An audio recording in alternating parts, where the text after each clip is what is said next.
의료대란 우려가 깊어지고 있는 가운데 국민의힘의 한동훈 대표가 여야 의정 협의체를 구성하자고 공식 제안했습니다. 앞서 박찬대 원내대표도 협의체를 제안한 바 있어서 관련 논의가 이어질 것으로 보입니다. 국회 취재기자 연결해 보겠습니다. 임성재 기자. 네, 국회입니다. 네, 이 의료 문제 관련해서는 여야가 해결책을 함께 찾자는 데에는 지금 공감대가 있는 거죠? 네, 국민의힘 한동훈 대표는 예정에 없던 브리핑을 열고 의대 증원의 합리적인 대안을 모색하는 여야 의정 협의체를 만들자고 밝혔습니다. 이는 앞서 민주당 박찬대 원내대표가 국회 교섭단체 대표연설에서 제안하기도 한 건데요. 이 한 대표는 의료 공백 장기화로 인한 국민 불안 해소와 지역 필수 의료 체계 개선을 위해 함께 머리를 맞대야 한다고 강조했습니다. 한 대표 발언 들어보겠습니다. 의료 현장의 진료 서비스를 정상화하면서 의료개혁이 국민의 도움이 되도록 효율적으로 진행될 수 있도록 협의하고, 특히 협의체 구성은 대통령실도 공감하는 사안으로 알고 있다고 말했는데요. 이 야당도 책임 있는 분들이 협의체 필요성을 언급한 만큼 이 정부와 여야가 먼저 논의를 시작하고 의료계 참여도 호소한다고 강조했습니다. 민주당은 일단 당내 논의가 있어야 할 것 같다는 반응입니다. 하지만 민주당 관계자는 YTN에 이 앞선 박찬대 원내대표의 협의체 구성 제안을 여당이 받아들인 셈이라고 해석했습니다. 민주당은 또 보건복지부 장차관 문책을 비롯한 윤석열 대통령의 대국민 사과를 요구하며 이 공세 수위를 올렸습니다. 특히 이재명 대표는 아침 회의에서 응급의료 인력 부족으로 어려움을 겪는 병원 현장의 모습이 담긴 영상을 틀고 이 지도부와 함께 신청했는데요. 영상을 본 뒤 대통령실과 정부를 겨냥해 국민이 다 아는 처참한 상황을 대통령도 국무총리도 장관도 차관도 모르고 있다고 비판했습니다. 이 대표 발언 들어보겠습니다. 책임지라고 그런 권한을 주지 않았겠습니까? 책임지라고 그 자리 맡기지 않았겠습니까? 책임을 지지 못하고 있으니 사과하고 책임지기 위해서 노력해야 된다 말씀드립니다. 네, 그런데 협치 분위기에 이상 기류도 좀 있는 것 같습니다. 오늘 여야 정책회의장 국회에서 만나기로 했었는데 무산됐다고요? 네, 말씀처럼 원래대로라면 국민의힘 김상훈, 더불어민주당 진성준 정책위의장이 회동을 가질 예정이었습니다. 한동훈 이재명 대표가 뜻을 모은 공통공약 협의기구 구성 문제를 논의하기 위해서였는데요. 어제 국회 행안위에서 이 야당 주도로 지역상품권 운영에 국가와 지자체 지원을 의무화하는 지역화폐법이 강행 처리되자 이 국민의힘이 현금 살포를 의무화하는 악법이라고 반발하면서 이 정책위의장 간 만남에도 영향을 미쳤습니다. 연이틀 서로에게 날선 비판을 가했던 교섭단체 대표연설에 이어 또 하나 충돌 지점이 생기면서 여야 협치 분위기가 난기류를 만났다는 분석이 적지 않습니다. 국민의힘 김상훈 정책위의장은 아침 회의에서 이 대표회담 잉크가 마르기도 전에 민주당의 일방적 입법 폭주가 재발했다며 큰 유감을 표했습니다. 특히 민주당이 추진하는 지역화폐법은 전형적인 포퓰리즘이라며 이 지역 사랑이 아닌 자식 세대에게 빚을 떠넘기는 법이라고 공세 수위를 높였습니다. 반면 민주당 핵심 관계자는 YTN과 통화에서 국민의힘이 대표회담에서 그나마 유의미한 결과물을 논의하는 자리를 일방적으로 깨버렸다고 반박했습니다. 그러면서 어제 추경호 원내대표가 제안한 민생입법 패스트트랙에 진정성은 있는지 의심했습니다. 지금까지 국회에서 YTN 임성재입니다. 대통령실은 한동훈 국민의힘 대표의 여야 의정협의체 구성 제안에 대해서 긍정적이라고 밝혔습니다. 대통령실 고위 관계자는 의료계가 대화의 테이블에 나오는 게 우선이라며 의대 정원 문제는 의료계가 합리적인 안을 제시하면 언제든지 제로 베이스, 즉 원점에서 논의하겠다고 말했습니다. 또 다른 핵심 관계자도 윤석열 대통령이 2,000명 증원을 고집한다는 건 절대 사실이 아니라면서 의료계가 합리적이고 과학적인 안을 갖고 온다면 2026학년도 의대 정원에 대해서도 언제든지 논의가 가능하다고 말했습니다. 대통령실은 여당 일부와 야당에서 보건복지부 조규용 장관과 박민수 2차관에 대해서 사퇴와 경질을 요구하는 것과 관련해서 전혀 검토하고 있지 않다는 기존의 입장을 다시 한번 밝혔습니다. 대통령실 고위 관계자는 오늘 YTN과의 통화에서 정부가 추진하는 의료개혁이 끝나지도 않았는데 갈등 상황이 있을 때마다 장차관을 바꾼다면 일할 사람이 누가 있겠느냐고 말했습니다. 그러면서 장차관이 책임지고 물러난다고 해서 현재의 상황이 해결되느냐며 지금은 책임을 따질 때가 아니라 상황을 관리하고 의료개혁을 완수해야 하는 시점이라고 강조했습니다. 이런 가운데 조규용 장관은 최근 경질론이 제기되는 데 대해서 책임진다는 자세로 자리에 있는 한 의료 공백 해소와 의료개혁 완수를 위해서 최선을 다하겠다고 강조했습니다. 조 장관은 오늘 KBS 라디오 전격 시사에서 장차관 경질, 교체를 통해서라도 의료계와 대화를 해야 한다는 정치권의 요구가 나온다는 질문에 이같이 답을 했습니다. 최근의 응급실 상황에 대해서는 전공의들이 떠나면서 상황이 어려운 것은 사실이지만 의료 붕괴를 초래할 만한 상황은 아니라고 다시 한번 강조했습니다. 명품 가방 수수 사건과 관련해서 윤석열 대통령 부인 김건희 여사의 기소 여부를 심의하는 검찰 수사심의위원회가 오후에 열립니다. 결론은 오늘 늦은 오후에 내려질 것으로 보이는데요. 어떤 방향이든지 파장은 불가피해 보입니다. 취재기자 연결해서 내용 들어보겠습니다. 김태원 기자. 네, 김태원입니다. 네, 오늘 심의가 몇 시 시작입니까? 네, 검찰수사심의위원회는 오늘 오후 2시부터 이곳 대검찰청 청사 15층 회의실에서 비공개로 현안위원회를 엽니다. 위원장인 강일원 전 헌법재판관 주재로 무작위로 선정된 외부위원 15명이 심의에 참여합니다. 김 여사가 최재형 목사로부터 지인의 국립묘지 안장이나 통일TV 송출재개 등 현안 청탁을 대가로 300만 원 상당의 명품 가방 등 금품을 받은 것인지를 따져본다는 건데요. 구체적인 안건은 김 여사의 주된 혐의인 청탁금지법 위반을 포함해 알선수재와 변호사법 위반, 뇌물수수와 직권남용, 증거인멸까지 모두 6개 혐의입니다. 위원들은 먼저 검찰 수사팀과 김 여사 측이 어제까지 대검에 제출한 30쪽 분량의 의견서를 검토하게 되는데요. 이어서 수사팀과 김 여사 측 변호인이 최대 45분까지 의견을 차례로 진술하게 되고 위원들의 질의 시간으로 이어집니다. 수사팀과 김 여사 측은 청탁금지법에 배우자 처벌 조항이 없고 김 여사가 받은 금품에 대통령 직무 관련성이나 대가성이 없어서 기소하기 어렵다는 취지로 설명할 것으로 예상됩니다. 한편 최 목사는 심의에 출석해 의견을 개진할 기회를 달라며 어제 기자회견을 열고 반발했지만 참석 요청을 받지는 못한 것으로 파악됐습니다. 네, 오늘 심의 결과가 언제 내려지고 또 어떻게 공개될지도 관심인데 이 부분도 설명을 좀 해주시죠. 네, 현안위원들은 토론을 거쳐 가능하면 만장일치로 결론을 내고 이견을 좁히지 못하면 출석위원 과반수의 찬성으로 권고 의견을 의결하게 됩니다. 결론을 이르면 오늘 오후 늦게 내려질 전망인데요. 대검 규정에 따라 주인 검사는 수사심의 심의 의견을 존중해야 하지만 반드시 따라야 하는 것은 아닙니다. 만약 수사팀 결정을 뒤집고 기소 의견이 권고된다면 후폭풍이 작지 않을 전망인데요. 앞서 공정성을 담보하겠다면서 직권으로 수사심의위를 소집한 이원석 검찰총장이 심의 의견을 따를 가능성이 큰 만큼 수사팀과 다시 한번 충돌이 벌어질 수도 있습니다.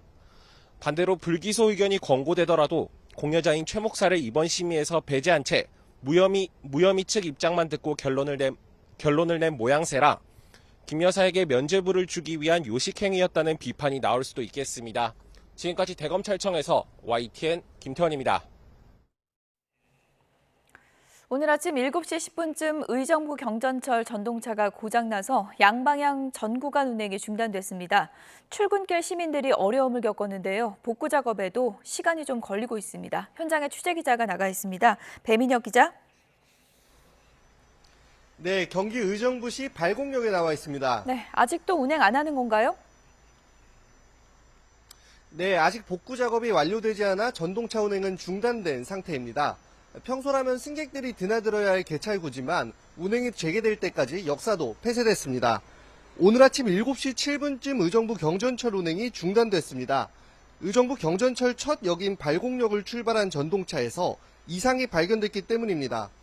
전동차 전원 공급 장치에 문제가 생기며 경전철 운행 관련 전체 시스템 작동이 중단된 것으로 파악됐습니다.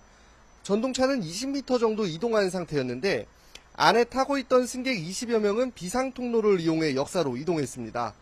이 과정에서 다친 승객은 없는 것으로 확인됐습니다. 의정부 경전철 측은 고장난 전동차를 선로에서 빼내는 작업을 하고 있는데요. 앞서 견인 과정에서 선로 설비에 전동차가 끼어 복구 작업에 차질을 빚고 있는 것으로 전해졌습니다. 의정부 시청 관계자는 낮 12시쯤 복구 작업을 마칠 것으로 예상했습니다. 복구 시점에 따라 열차 운행 재개 시점도 정해질 것으로 보입니다. 지금까지 경기 의정부시 발곡역에서 YTN 배민혁입니다.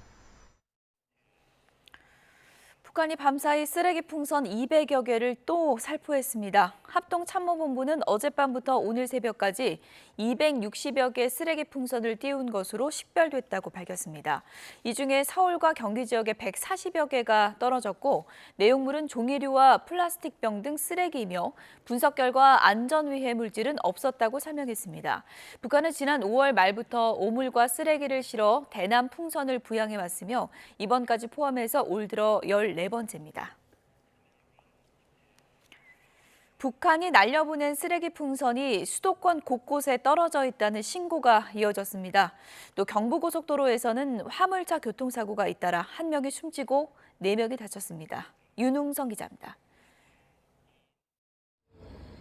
야외 주차장에 세워진 차량 사이로 커다란 풍선이 떨어져 있고 출동한 경찰들이 분주히 움직입니다. 어젯밤 10시 20분쯤 경기 의정부시 녹양동에 북한의 쓰레기 풍선이 떨어졌다는 신고가 접수됐습니다. 비슷한 시각 서울 구로역 근처에서도 쓰레기 풍선 잔해로 보이는 폐지 뭉치가 발견됐습니다. 경찰은 풍선 낙하로 인명이나 재산 피해는 없었다며 군에 인계했다고 밝혔습니다. 북한은 최근 이틀 사이 3차례나 풍선을 날려보내며 저강도 도발을 지속했습니다. 종이장처럼 구겨진 화물차 앞부분을 기중기가 들어올리자 맥없이 뜯겨나옵니다. 앞부분이 사라진 화물차는 폭격을 맞은 듯 처참한 잔해만 남았고 바닥에는 파편이 놔뒹굽니다. 어젯밤 10시쯤 대전 세촌동 경부고속도로 서울 방향 비룡분기점 근처에서 4톤 화물차가 앞서가던 14톤 화물차를 들이받았습니다. 이 사고로 4톤 화물차를 몰던 40대 운전자가 크게 다쳐 병원으로 옮겨졌지만 끝내 숨졌습니다. 경찰은 블랙박스 영상을 토대로 사고 경위를 조사하고 있습니다. 앞서 저녁 8시 반쯤엔 경북 칠곡군 경부고속도로에서 25톤 화물차가 중앙분리대를 들이받고 반대편 차선으로 넘어갔습니다. 화물차가 마주오던 1톤 화물차와 승용차를 잇따라 들이받으면서 모두 4명이 다쳤습니다. 또 사고 수습 과정에서 부산 방향 4개 차로가 1시간 넘게 전면 통제되면서 한때 극심한 정체를 빚었습니다. YTN 윤웅성입니다. 오늘 새벽 5시 50분쯤에는 세종시 고운동에 있는 아파트 20층에서 불이 났습니다. 이 불로 주민 110여 명이 대피했지만 인명피해는 없었습니다. 오늘 새벽 4시 20분쯤 경기 부천시 고강동에 있는 2층짜리 다가구 주택 2층에서도 불이 났습니다. 불이 난 세대에 살던 30대 여성이 팔에 화상을 입어 병원으로 옮겨졌고 주민 5명이 스스로 대피했습니다.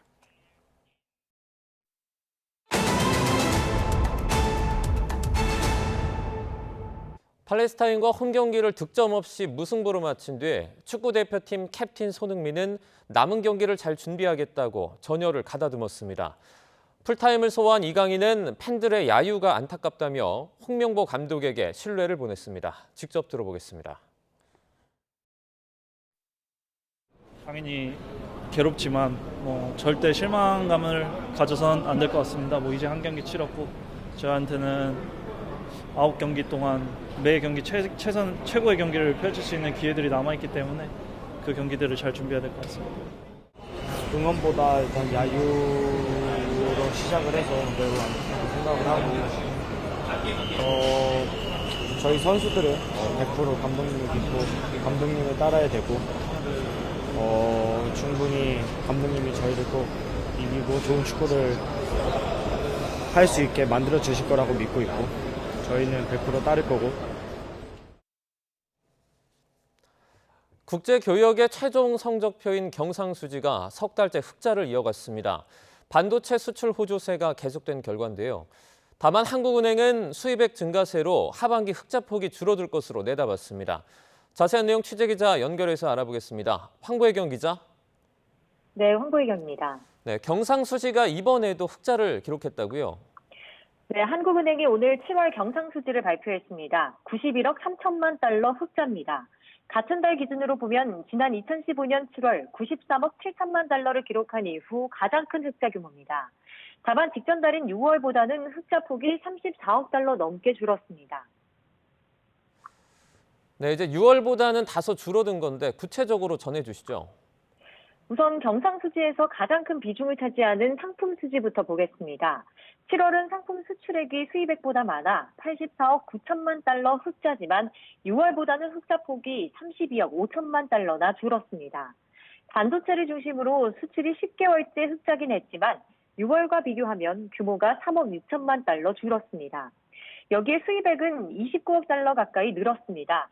결국 수출액은 다소 줄고 수입액이 크게 늘면서 전체 경상수지 흑자 규모를 6월보다 끌어내린 것으로 분석됩니다. 또 서비스 수지도 직전 달보다 나빠져 23억 8천만 달러 적자를 기록했는데요. 해외여행 증가로 여행 수지 적자 폭은 커졌고 해상 운송 지급이 늘어 운송 수지가 악화한 영향이 컸습니다. 다만 우리 국민이 해외에서 번 돈에서 외국인이 우리나라에서 번 돈을 뺀 본원 소득 수지는 개선됐습니다. 31억 5천만 달러 흑자로 6월보다 4억 달러 넘게 내면서 전체 경상수지 흑자에 힘을 보탰습니다. 7월에는 흑자 폭이 줄었는데 앞으로는 좀 어떻게 전망되고 있습니까? 앞서 살펴본 대로 7월 흑자 폭이 줄어든 건 수입액이 늘어난 영향이 컸는데요. 한국은행은 에너지류 중심의 원자재와 반도체 관련 장비 등 자본재, 가전제품 등 소비재 수입이 모두 늘었다고 밝혔습니다. 이 여파로 전체 수입액이 석 달 만에 증가세로 전환했다고 설명했습니다. 앞으로 설비 투자와 소비가 회복되면서 이런 수입 증가세는 계속될 것으로 예상했습니다. 이에 따라 수출액에서 수입액을 뺀 상품 수지의 흑자 규모는 하반기에 줄어들 가능성이 있다고 내다봤습니다. 지금까지 경제부에서 YTN 황보혜경입니다. 시중은행들이 주택담보대출 규제를 강화하면서 신용대출로 대출 수요가 몰리고 있습니다. 금융권에 따르면 이달 2일부터 사흘간 5대 시중은행의 신용대출 잔액이 지난달보다 4,713억 원이 급증했습니다. 지난달 증가액 8,495억 원의 절반이 넘는 액수가 단 사흘 만에 불어났습니다. 반면 같은 기간 주택담보대출 잔액은 1,868억 원 늘어나는 데 그쳤습니다. 이에 따라 일부 시중은행은 신용대출 급증을 차단하기 위해 추가 대책 마련에 나섰습니다. 가계부채 관리 방안과 관련해서 정부와 금융당국의 엇박자 논란이 이어지자 금융위원회가 긴급 브리핑을 열었습니다. 김병환 금융위원장은 오늘 브리핑에서 이 정부의 일관된 입장을 명확히 표명했는데요. 현장 연결해서 직접 들어보겠습니다. 예, 반갑습니다. 먼저 좀 급하게 이렇게 자리를 맞는 것과 좀 늦은 데 대해서 좀 미안하다는 말씀을 드리고요. 제가 취임한 지 한 달 조금 넘었는데 사실은 다음 주에 한 달 좀 지나고 해서 뵙고 많은 얘기를 이제 좀 나누고 드리고 할 계획으로 있는데 오늘을 이렇게 갑자기 제가 한번 자리를 만든 이유는 오늘 그 소위 F4 회의라고 그러죠. 그 거시경제 금융 현안 간담회에서 최근에 가계부채와 관련해서 여러 가지 그 보도 또는 현장의 얘기 이런 거에 대해서 정부의 입장을 조금 명확히 해주는 게 좋겠다라는 의견이 모아지고 그래서 제가 급하게 오늘 좀 말씀을 드립니다. 무슨 새로운 대책을 내거나 뭐 이런 측면보다도 최근 상황에 대해서 정부의 좀 정리된 입장을 말씀드리는 그런 자리입니다. 기본적으로 우리 정부가 가진 가계부채에 대한 일관된 입장은 GDP 대비 가계부채 비율을 안정적으로 하향 안정화시켜서 거시경제와 금융시장의 안정을 달성하겠다라는 그런 그 기본적인 방향을 가지고 있습니다. 가계부채 부담이 누적이 되면 거시경제에도 부담을 줄 뿐 아니라 주택시장 또 금융시장 부분에 있어서도 불안 요소가 된다.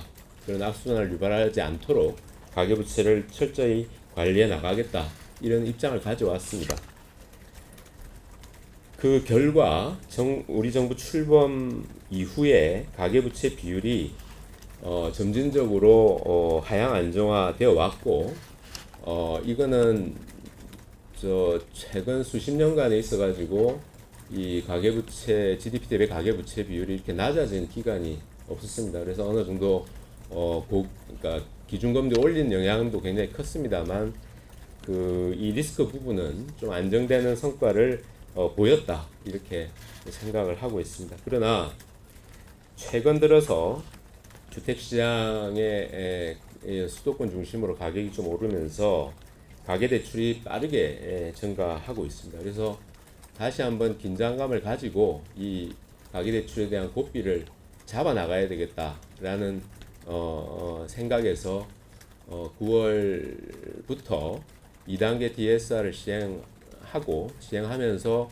수도권에 대해서는 조금 더 강한 기준을 도입하게 되었습니다. 이 가계대출이 늘어나는 부분을 잡지 않으면 결국은 이것이 부동산 시장으로 흘러가고, 부동산 가격이 오르면 이건 또 서민, 그리고 무주택자, 이런 분들한테 결국 그 부담과 피해가 가는 거기 때문에 가계대출의 관리를 강화하는 과정에서 일부 얘기들이 나오고 있습니다만, 이거는 전체적인 흐름에서 봤을 때는 우리 경제가, 우리 국민들이 함께 좀 인식을 같이 하고 가야 될 방향이다, 이런 점을 좀 말씀드리고자 합니다. 최근에 이러한 방향에 따라서 제도적인 강화도 있었고, 또 그 은행 차원에서도 자체적으로 가계대출에 대한 관리를 강화를 하는 그런 조치들이 지금 이루어지고 있습니다. 그런데 그 과정에서 뭐 여러 가지 얘기가 나오다 보니까 정부의 입장이 과연 뭐냐, 감독 당국의 입장이 무엇이냐, 그러니까 뭐 아예 은행들 이렇게 조이는 거를 하라는 얘기냐, 아니면 실수요자 문제는 어떻게 하라는 얘기냐, 또 은행별로 다양하게 이런 조치들이 이루어지다 보니 이건 또 이게 바람직한 거냐, 불편하지 않느냐, 이런 그 얘기들이 나오고 있어서 여기에 대해서 저 금융위원회 정부의 오늘 논의된 입장을 좀 말씀을 드리고자 합니다. 앞서 말씀드린 대로 네, 지금 김병완 금융위원장의 가계부채 관련 긴급 브리핑 보고 오셨습니다. 이제 가계부채 관리 방안에 대해서 정부와 그리고 금융당국이 다른 목소리를 낸다는 논란이 이어지자 금융위가 이렇게 긴급하게 브리핑을 진행을 했는데요. 김 위원장에 따르면 금융위의 입장은 일관되고 또 그 방향은 가계부채 비율의 안정화에 있다고 전했습니다. 악순환을 막기 위해서 이 비율 등을 계속 모니터링을 하고 관리하겠다, 이렇게 언급했습니다. 자세한 내용은 이어지는 뉴스에서 또 전해드리도록 하겠습니다. 다음 소식입니다. 전기차 배터리의 안전성을 정부가 사전에 인증하는 배터리 인증제가 앞당겨 시행이 되고 대국민 배터리 정보 공개가 의무화됩니다. 전기차와 관련된 화재 우려가 커짐에 따라서 정부가 안전관리 대책을 마련했는데요. 취재기자 연결해서 자세한 소식 들어보겠습니다. 이종원 기자. 네, 정치부입니다. 네, 일단 배터리 안전성을 확보하는 방안이 담겼는데 어떤 대책들이 포함됐습니까? 네, 지난달 인천 아파트 지하주차장 화재 이후 정부가 한 달 동안 전기차 안전대책을 논의한 끝에 오늘 내용이 공개됐습니다. 정부는 한덕수 국무총리 주재로 관계장관 회의를 열고 전기차 안전관리 대책을 조금 전 발표했는데요. 내용은 크게 세 가지로 나눌 수 있습니다. 배터리 등 전기차의 안전성을 확보하는 방안, 또 지하주차장 등 안전관리를 강화하고 화재 대응 능력을 키우는 방안이 포함됐습니다. 먼저 회의에서 나온 한덕수 국무총리의 모두 발언 들어보겠습니다. 전기차 배터리 및 충전시설 안전성을 확보하겠습니다. 앞으로 정부가 배터리 안전성을 사전에 인증하고 배터리 제조사와 제작 기술 등 주요 정보 공개를 의무화하겠습니다. 네, 들으신 대로 이 전기차를 제작할 때 정부가 배터리 안전성을 사전에 인증하는 배터리 인증제가 앞당겨 시행되는데요. 애초 내년 2월 국내외 제작사를 대상으로 시행할 예정이었는데 다음 달부터 시범 사업에 들어갑니다. 또 배터리 제작사와 제작 기술 등 주요 정보를 의무적으로 공개하기로 했는데 기존 배터리 용량과 전격 전압, 최고 출력뿐 아니라 셀 제조사와 형태, 주요 원료 등도 공개 대상입니다. 이와 함께 전기차 제작사와 충전 사업자의 책임보험 가입을 확대해 전기차 화재로 인한 소비자 보호 조치도 강화하기로 했습니다. 배터리 안전을 실시간 진단하는 시스템인 BMS 기능을 개선해 사용을 활성화하고 충전량을 제어할 수 있는 스마트 제어 충전기 보급을 확대하는 방안도 대책에 포함됐습니다. 소방장비 확충이나 전고체 배터리 기술 개발에 나서고 또 신축 건물 지하 주차장에 감지와 작동이 빠른 습식 스프링클러를 설치하도록 했는데 전기차 충전 시설 위치 변경 방안은 추가 검토를 거치기로 했습니다. 정부는 관련 법령과 제도 개선을 조속히 추진하고 추가로 필요한 사항은 관련 TF에서 올해 말까지 논의를 이어갈 예정입니다. 지금까지 정치부에서 YTN 이종원입니다. 남부 해안을 중심으로는 여전히 열대야가 나타나는 가운데 이번 주말과 휴일에도 소나기 속 늦더위가 이어질 것으로 보입니다. 낮 기온이 30도 이상 오르는 고온 현상은 추석 연휴 전까지도 이어질 전망입니다. 취재기자 연결해서 알아보겠습니다. 김민경 기자. 네, 김민경입니다. 네, 이제는 조금 선선해지나 싶었는데 주말에도 늦더위가 이어진다고요? 네, 오늘도 한낮에 서쪽 지역을 중심으로 늦더위가 예상되는 가운데 이번 주말과 휴일에도 전국적으로 낮 기온이 30도 이상 오를 걸로 보입니다. 대기 상층에는 고온 건조한 티베트 고기압이 머물고 있고 한반도 주변 해수면 온도가 여전히 높아 고온 현상이 유지되는 건데요. 다만 한반도에 성질이 다른 공기가 모이면서 대기가 불안정해져 당분간 낮 동안 소나기가 예상됩니다. 우선 오늘은 남부에 최고 60mm, 중부와 제주도는 5에서 20mm의 소나기가 내리겠는데요. 특히 남부 일부 지역에서는 일시적으로 천둥과 번개를 동반하며 시간당 20mm 안팎으로 소나기가 강하게 쏟아질 걸로 보입니다. 내일과 모레도 전국적으로 5에서 많게는 40mm의 소나기가 예보됐습니다. 소나기가 내리면서 일시적으로 기온이 내려가는 곳이 있겠지만 비가 그친 뒤에는 다시 기온이 오르겠는데요.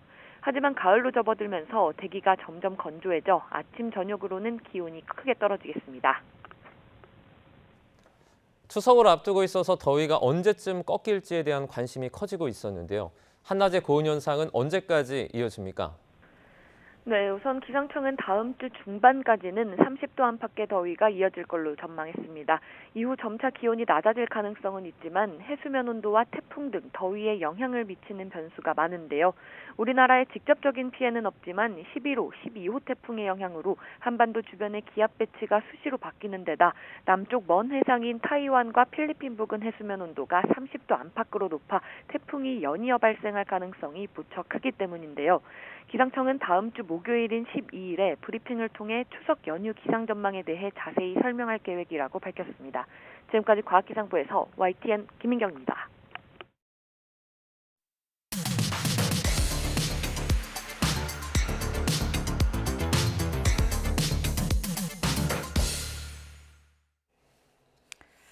네, 각이 살아있는 정치평론 시사정각 시작하겠습니다. 오늘은 김진전 중앙일보 논설위원, 최창렬 용인대 특임교수 두 분을 모셨습니다. 어서 오세요. 안녕하세요. 네. 첫 번째 주제어부터 확인해 보겠습니다.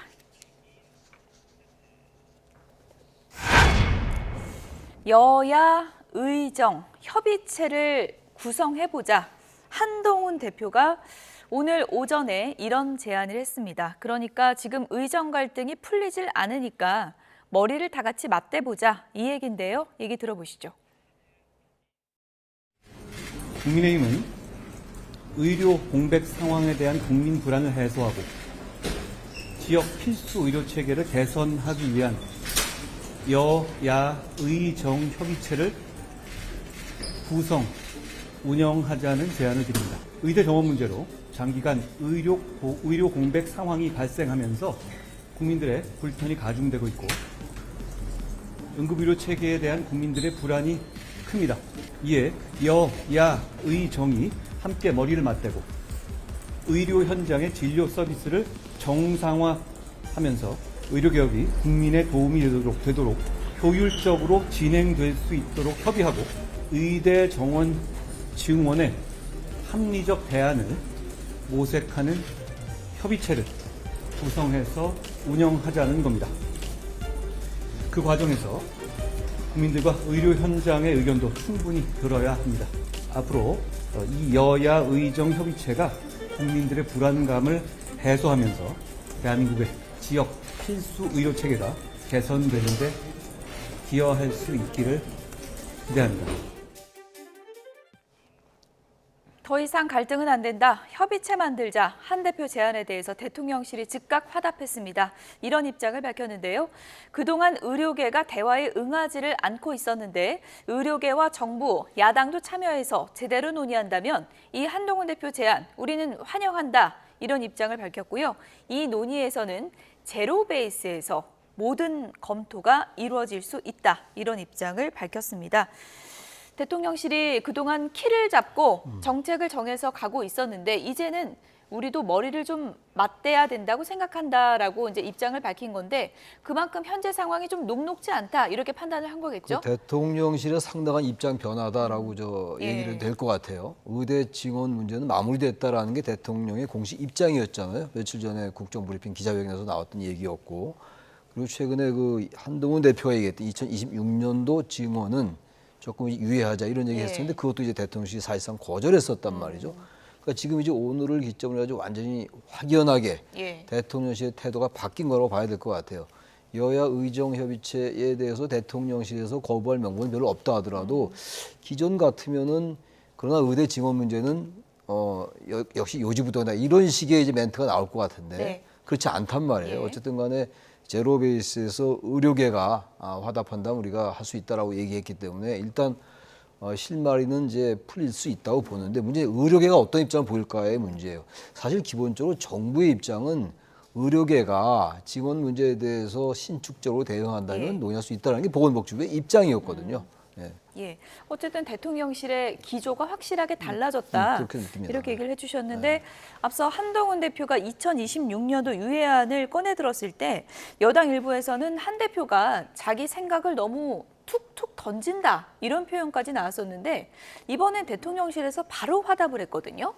사정 교감이 좀 있었던 걸까요? 어저께 대통령실의 시민사업회 수석과 한동훈 대표와의 만남에서 이제 대충의 조율이 있었겠죠. 그리고 한동훈 대표가 애초에 처음서부터 저 제안을 냈어야 합니다. 불쑥 2026년도 증원을 폐지하자. 이렇게 얘기할 게 아니라 그렇게 얘기해서 대통령을 코너로 몰 게 아니라 일단은 저런 협의체를 만들자고 하면 야당도 반대할 이유가 없고 대통령도 반대할 이유가 없고 누구나 다 합의할 수 있는 그런 해결책 아닙니까? 그러니까 며칠 전에 애초 저 제안을 내놨다면 보다 더 문제 해결적으로 빠르게 다가갈 수 있었을 것이고 중간 단계가 빠졌었다 그 얘기군요. 아니 앞뒤가 틀렸죠. 앞뒤가 여야 의정 협의체를 만든 다음에 2026년 증원을 몇 명으로 할 것이냐. 내년도 증원은 1,500명이니까 그러면 2026년은 몇 명으로 할 것인가라고 여야 의정이 협의하는 것이 순서이고 바람직한 해결책이잖아요.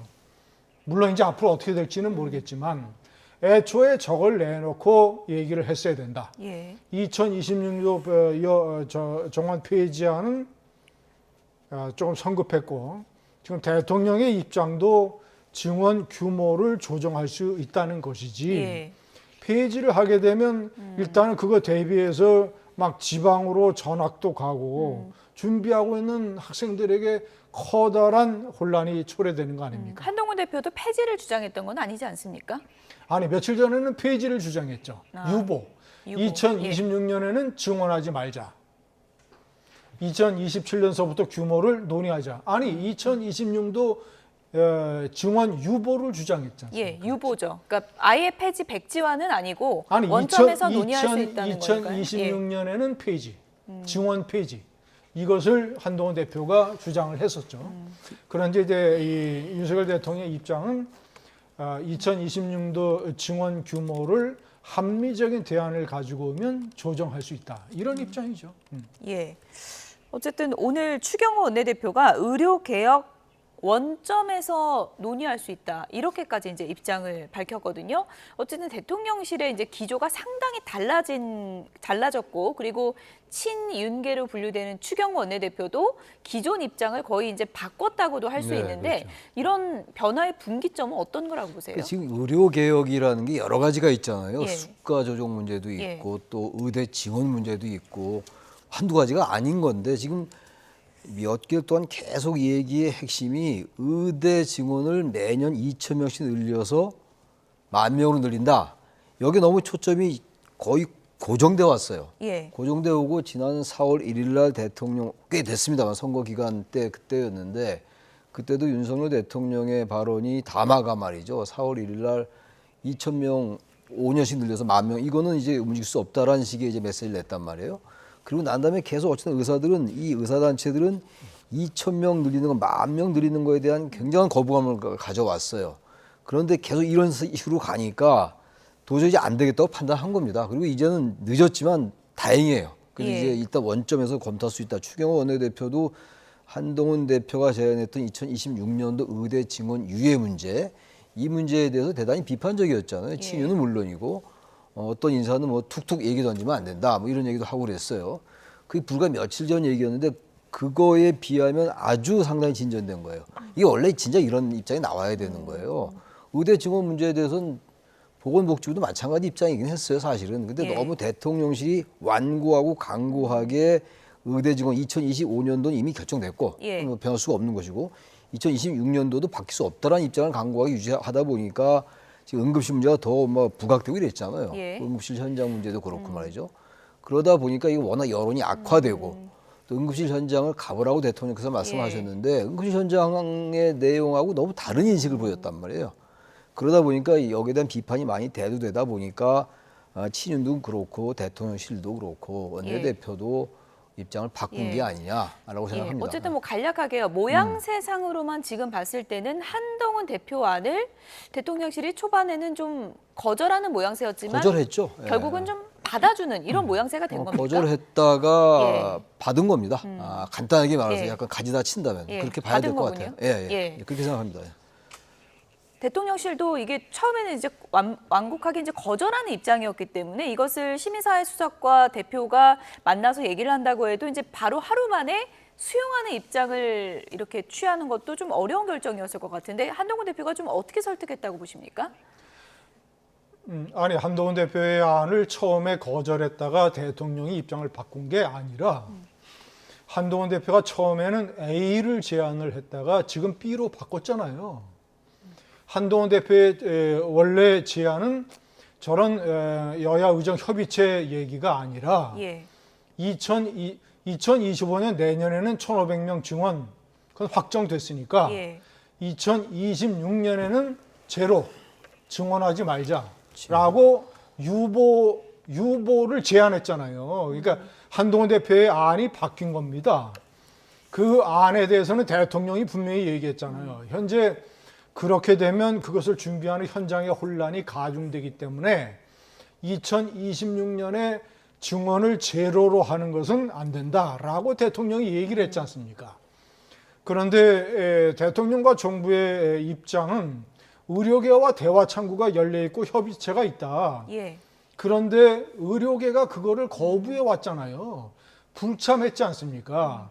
자, 그런 마당에서 응급실 상황이 점점 심각해지니까 대통령 입장에서는 원칙은 원칙이되 현실이 지금 상당히 국민 걱정이 크니까 여론조사를 하면 어떤 결과가 나오냐면 의대 증원에 대해서는 찬성한다는 것이 더 높습니다. 그러나 응급실에 대해서는 걱정한다는 것이 거의 70% 가까이 육박을 하고 있고 그리고 현재 의료 계획의 속도가 조정돼야 된다라는 의견이 많아요. 예. 그러니까 대통령이 이제 그 현실을 수용을 한 것이죠. 보다 더 중요한 것은 현재 여야 의정 협의체라는 것은 대통령도 거부할 수 없고 야당도 거부할 수 없는 안입니다. 저거는. 민주당도 받을 거라고 보십니까? 민주당은 물론 받아야죠. 검토해 보겠다고 하는데 현재 이런 응급실 상황과 국민 걱정 상황에서 야당이 저안을 뿌리칠 수 있습니까? 예. 저안은 대통령도 받을 수밖에 없고 야당도 받을 수밖에 없고 문제는 의료계죠. 의료계가 보다 더 이제 자신들의 주장을 고집을 하면서 의대 정원 무조건 폐지를 약속하지 않으면 저 협의체도 참석할 수 없다라고 의료계가 나오면 예. 그러면 상황이 상당히 어려워지는 것이고 지금 문제의 관건은 저것에 의료계가 참석을 하느냐 예. 그리고 참석한 다음에 논의를 해서 2026년에 증원 규모를 1,500명에서 얼마나 줄이느냐 예. 그것이 핵심입니다. 어쨌든 뭐 대통령실 기류 변화와 관련해서 한동훈 대표 안을 놓고 또 김진 의원님께서 또 이제 해석하시는 부분하고 또 제가 이해하는 부분이 조금은 다른 것 같긴 한데 어쨌든 2026년 증원을 유예한다는 게 이제 완전히 제로로 만든다는 것인지는 좀 해석의 여지가 있을 것 같아요. 제로로 만든다는 건 아니었어요. 예. 그건 아니고 2025년도 증원은 이미 결정이 됐고 예. 이미 수험생들에게 다 알려져 있는 것이고 그건 바꿀 수 없죠. 2026년도는 아직 고등학교 2학년이니까 시간이 좀 있으니까 예.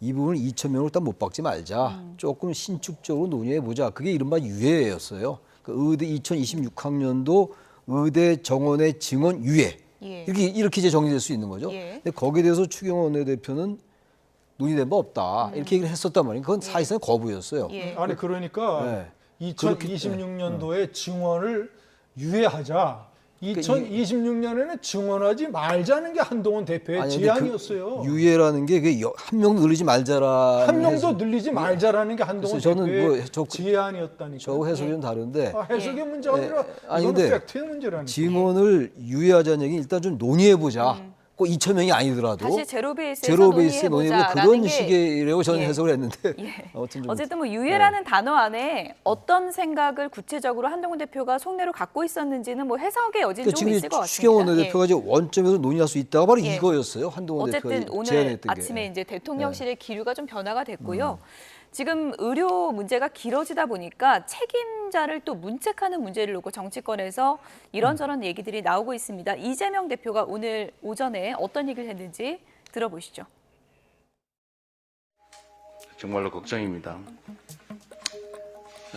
장관, 차관 문책해야 됩니다. 그리고 대통령 국민께 사과하셔야 됩니다. 지금 이 순간에도 응급실 들어가지도 못하고 119 차 안에서 죽어가는 사람들이 있습니다. 국민의 생명 안전을 지키는 게 국가의 제1 책임인데 그 책임을 이행하지 못하고 있습니다. 의사 탓, 국민 탓, 전 정부 탓, 야당 탓 할 게 아니라 스스로 책임지는 것이 바로 권력입니다. 책임지라고 그런 권한을 주지 않았겠습니까? 책임지라고 그 자리 맡기지 않았겠습니까? 네, 국민의힘의 나경원 의원도 이제는 새 판을 짜야 된다 이런 제안을 했었는데 이재명 대표도 장관, 차관 문책해라 이렇게 주장을 했습니다. 이 시점에 필요하다고 보십니까? 조경 장관은 경제관료 출신입니다. 기획재정부에서. 그리고 박민수 차관은 아주 정통 보건복지부 관료 출신이에요. 자, 그러니까 이런 중요한 의료개혁을 추진을 하는 실무총 책임자인데 야전사령관인데 자, 대통령 입장에서 봤을 때는 이 개혁의 방향이 옳고 그리고 웬만한 반대가 있더라도 개혁이라고 하는 것은 추진을 해야 되고 이런 상황에서 최전선의 야전사령관을 잘라버리면 어느 누가 야전사령관을 맡겠느냐. 어느 누가 이런 어려운 개혁을 하겠느냐. 이것이 대통령의 입장이었어요. 예. 그런데 또 다른 측면을 봐야 된다고 저는 생각을 합니다. 대통령의 그런 생각은 맞고, 맞고 그리고 저런 어떤 개혁의 소신을 가지고 어려움이 있어도 물론 작은 말실수는 몇 개 있었지만 대체적으로는 전체적으로는 저런 소신을 가지고 밀어붙이고 몸을 던지는 관료가 있어야 정부가 살고 나라가 사는 것이거든요. 그런데 가장 중요한 것은 현실적으로 의료계가 여야 의정 협의 테이블에 나올 수 있는 명분을 만들어줘야 됩니다. 그것이 오늘 이 원로 의대 시국 교수들의 시국 선언문 핵심이에요. 그렇군요. 그것이 예. 의사들이 협상 테이블에 나올 수 있는 명분을 만들어 달라. 그런데 명분은 이제 여러 가지가 있을 수 있잖아요. 예. 의대 정원을 뭐 대폭 축소한다든가. 예. 그런데 의료계에서 주장하는 중요한 것 중에 하나가 박민수 차관 경질이에요. 그래서 저는 원칙과 소신과 판단이 대통령과 박민수 차관이 맞지만 예. 만약에 박민수 차관을 경질해서 의료계가 협상 테이블에 나온다는 보장만 있으면 그 카드도 검토를 하지 않을 수는 없다. 근데 문제는 예. 박민수 차관 경질한다고 의료계가 협상 테이블에 나오겠느냐. 만약에 나오지도 않는데 박민수 차관만 경질을 하면 예. 대통령과 정부가 개혁해서 크게 밀리는 거고. 자, 그러면 박민수 차관을 경질을 하면 의료계에서 두 번째 요구를 하면 그때는 또 어떻게 할 것인가. 예. 두 번째 요구를 하면. 그러니까 대단히 중요하고 민감한 문제고 의료계가 차관 경질로 나오느냐 여부가 관건입니다. 사람 바꾼다고 문제 해결되냐? 이것도 뭐 물론 맞는 말이긴 합니다만 대화를 할 때는 서로 간의 뭐 신뢰나 호감도 이런 것도 좀 중요하잖아요. 그래서 좀 교체 카드를 지금은 검토해야 된다 이런 또 의견이 좀 힘을 받고 있는 것 같더라고요. 저는 검토해야 된다고 봐요. 이 책임이라는 게 굉장히 예. 중요합니다. 물론 이제 뭐 다들 말씀하시는 것처럼 뭐 장관 차관 바꾼다고 해결될 거면 벌써 바꿨겠죠. 그건 아니겠습니다만 지금 벌써 6개월 이상이에요. 6개월 이상이고 지금 이제 여야 의정 협의체 구성하자는 얘기가 나올 정도예요, 이제. 예. 그동안 뭐 누구의 잘못을 떠나가지고 아무튼 이것을 주도했던 게 보건복지부 장관 차관이라고, 이 차관이라고 말이죠. 예. 박민수 차관 특히. 그리고 특히 이제 이 얘기가 불거진 게 경증인데 왜 응급실 가느냐, 뭐 전화할 수 있으면 경증이다, 뭐 이런 얘기였단 말이에요. 근데 그건 하나의 그 촉발제인 것이고 박민수 차관이 열심히 했겠습니다만 너무 강구하게 대통령실 입장만을 너무 앞세웠던 게 아닌가. 특히 의대 증원 문제에 대해서. 그 많은 국민들이 그럼 의료개혁은 뭔가? 떠오르는 게 의대 증원밖에 없어요. 굉장히 많다고요. 의대 증원, 의료개혁 문제가. 근데 너무 과하게 아까도 제가 말씀드렸다시피 2,000명 곱하기 5, 그럼 10,000명. 이게 너무 강하게 이제 푸시가 됐다고요. 근데 이 부분을 너무 보건복지부에서 대통령실의 이제 의사가 그러니까 그쪽으로 너무 밀어붙인 것 같아요. 전 그러면서 볼 때 무슨 대단히 잘못해서가 아니라 이게 책임 정치예요. 예. 한두 달 정도면 몰라도 이렇게 의료 대란이라는 말이 붙을 정도면 누구에겐가 책임을 물어야 돼요. 그게 이른바 책임 정치입니다. 뭐 이분들이 대단히 잘못했다서가 아니라 전 그러면서 볼 때 여당 일각에서도 얘기가 나오고 있고 예. 그렇다면 이런 부분은 응답할 수 있어야 된다. 반응할 수 있는 게 좋다. 이렇게 생각합니다. 네. 이렇게 문책 논란이 뜨거운 박민수 차관, 이번에는 노쇼 논란까지 불거졌습니다. 어떤 얘기인지 김재섭 의원 얘기도 좀 들어보시죠.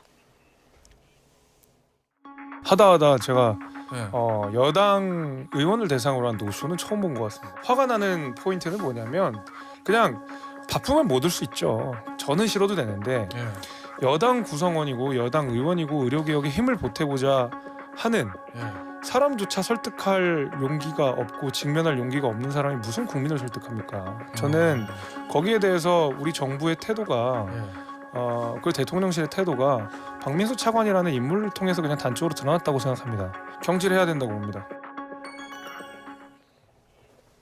네, 국민의힘의 소장파 모임이죠. 천목회 토론에 참석한다고 했다가 뭐 못 갈 수는 있는데 어쨌든 지금 노쇼 논란이 좀 불거진 것 같습니다. 어떻게 들으셨습니까?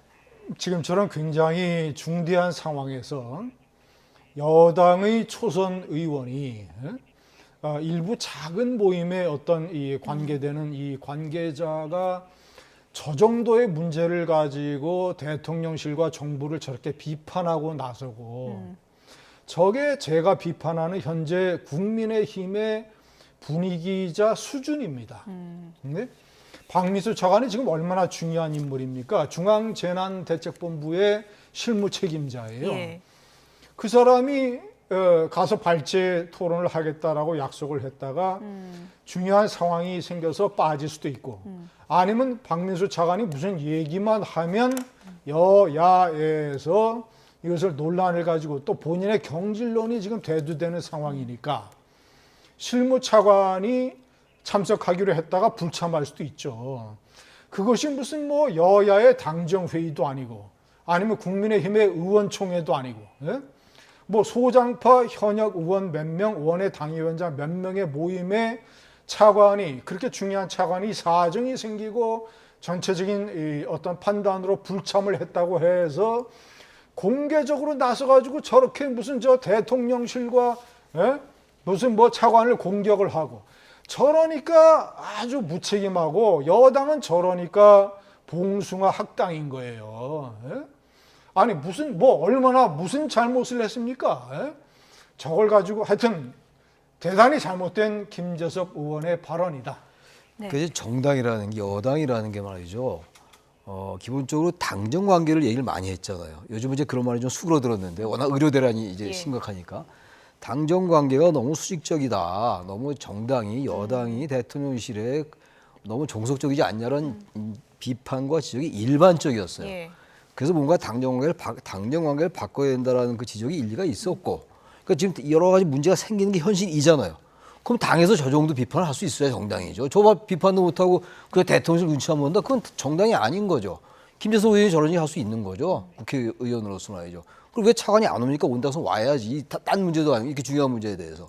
예. 네. 어쨌든 뭐 초선 의원 김재섭 의원의 그 발언을 놓고 두 분의 시각이 상당히 좀 엇갈리는 걸 확인해 볼 수 있었는데 김준희 의원님께 또 이렇게 질문을 좀 드려볼게요. 어쨌든 이제 박민수 차관 얘기가 계속 나오다 보니까 이번에 이제 뭐 교체 카드도 검토해 볼 수 있다고 하셨는데 어쨌든 박민수 차관의 최근 언론 인터뷰라든지 저런 행동 그게 뭐 큰 부분은 아닐지라도 이제 국민 정서를 분명히 건드리는 부분들이 있었거든요. 그런 부분은 박민수 차관이 좀 책임을 져야 되지 않나 이런 시각도 분명히 있는 거거든요.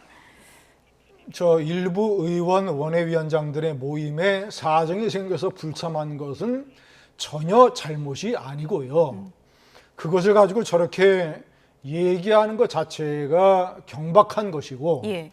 자 그리고 전화를 걸 수 있으면 경증 환자가 경증 환자다라고 얘기한 것은 본인도 해명을 했지만 정확하게 맞는 얘기가 아니잖아요. 내가 다리가 부러졌는데 다리가 부러져도 전화는 할 수 있잖아요. 응급실에. 예. 그렇지 않습니까? 예. 그렇지만 대체적으로 일반적으로 우리가 봤을 때 정신이 말짱해서 전화를 할 정도면 중증은 아니지 않느냐라는 일반적인 얘기를 한 것이고 그것을 가지고 무슨 책임론을 걸고 경질론을 얘기할 정도의 문제는 안 되고 제가 거듭 얘기하지만 압록과 홍수의 피해가 막심해서 민심이 흉흉하니까 이 들리는 보도에 따르면 김정은 위원장이 그 담당 도의 당 책임 비서를 엄하게 문책해서 처형설까지 나오는데 사람들이 말이죠. 세상이 이런 일이 벌어지면 꼭 희생양을 찾으려고 해요. 그런데 진짜 거기에 걸맞는 잘못을 하지 않았는데 희생양으로 해버리면 어떤 관료가 팔을 걷어붙이고 일하겠습니까? 예.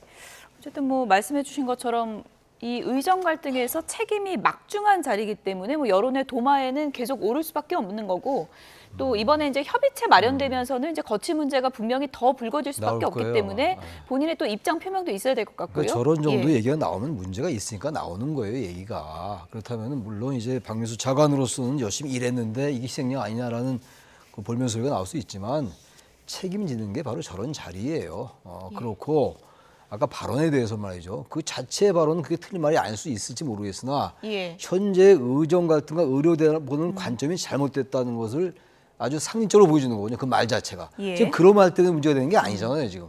현재 의료 현장이 지금 정부나 특히 대통령실의 인식이 일반적인 우리 인식과 많이 떨어져 있다고요. 동떨어져 있다. 그걸 지적해야 되는 것이 실무장관이. 그래야지 문제 제대로 풀 텐데 그러지 않고 경직이니까 전화할 수 있다. 이 자체가 벌써 현재 상황을 잘 못 보고 있는 것이기 때문에 책임져야 된다 이런 거죠. 예. 말 자체가 틀리고 맞다는 문제가 아닌 거죠. 예. 어쨌든 뭐 이런 문제를 풀기 위해서 여야 의정 협의체가 필요한 거고 지금 뭐 대통령실은 화답을 했는데 야당과 의료계에서는 어떤 입장이 나올지 기다려 보겠습니다. 다음 주제로 넘어가 보겠습니다.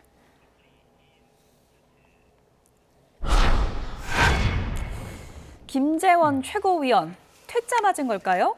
김민석 최고위원이 토론을 좀 해보자고 했는데 아마도 퇴짜를 맞은 것 같습니다. 어떤 얘기인지 들어보시죠. 저는 결론부터 말씀드리면 이 사안에 대해서 대통령실이든 윤석열 대통령이든 한동훈 대표든 그냥 이 문제에 넣어서 전 그 좋아하는 생중계 토론을 할 용의가 있습니다. 실제로 국민 앞에서 이 사안이 과연 우리가 이렇게 진지하게 검토하고 토론하고 경고해야 될 사안이 아닌지, 물론 한동훈 대표는 이 사안을 잘 모를 겁니다. 요건의 핵심이라고 볼 만한 정도로 정보를 공유하고 있지 않기 때문에 민주당의 김민석 최고위원께서 토론을 제안하셨습니다. 계엄을 두고 토론을 하자. 특히 생방송 토론을 하자 이런 제안을 하셨습니다. 제가 나서겠습니다. 김민석 최고위원께서 토론을 하자고 하시니 제가 즉시 토론에 나설 테니 김민석 최고위원은 답하시기 바랍니다. 토론의 방식, 토론의 사회자, 시간 전혀 상관없습니다. 김민석 최고위원이 정하시는 대로 응하겠습니다. 그리고 토론 시간도 김민석 최고위원이 정하시기 바랍니다. 그래서 5.18 막말하는 사람하고 제가 왜 앉아요? 거기에 뭘 알아요? 그분하고 얘기할 사안 자체가 아니고 제가 얘기했잖아요. 대통령이든 대통령실에 책임 있는 사람들, 뭐 안보실장이든 비서실장이든 책임 있는 사람이든. 네, 계엄 의혹 토론 김재원하고는 안 한다. 김재원 최고위원한테 퇴짜를 놓은 건가요? 아니면 토론회 자체에 퇴짜를 놓은 건가요? 근데 저건 생중계 할 거리는 저는 아니라고 봐요. 예. 저게 어떤 특정한 민생 이슈라든지 양쪽에 정확한 팩트가 있어가지고 그 팩트나 여러 가지 논리를 가지고 이제 생중계를 하는 거죠 원래. 예. 생각이 다른 사람들끼리. 근데 저 부분은 팩트를 정확하게 못 내놓고 있잖아요 민주당이. 그 팩트를 가지고 얘기를 해야지. 저거는 토론해가지고 무슨 얘기를 하겠어요. 저건 제가 볼 때 저건 토론해봐야 아무런 성과 없을 것이고 민주당이 계속 주장하는 그 계엄에 대한 얘기만 계속 할 거라고요. 근데 저거는 그 뭔가를 최소한도 국민들이 이건 계엄을 하려는 의도가 있었네? 라는 게 있어야 토론을 하죠. 예. 아무것도 안 나왔지 않습니까 지금. 뭐가 있는 것 같긴 한데 민주당은 아무것도 없이 뭐 당대표가 여야 대표에다 모두 발언해서 하고 그랬겠어요. 뭐가 있으니까 했은 것 같은데 뭐가 없잖아요 지금 국민들이 볼 때. 뭘 가지고 토론합니까?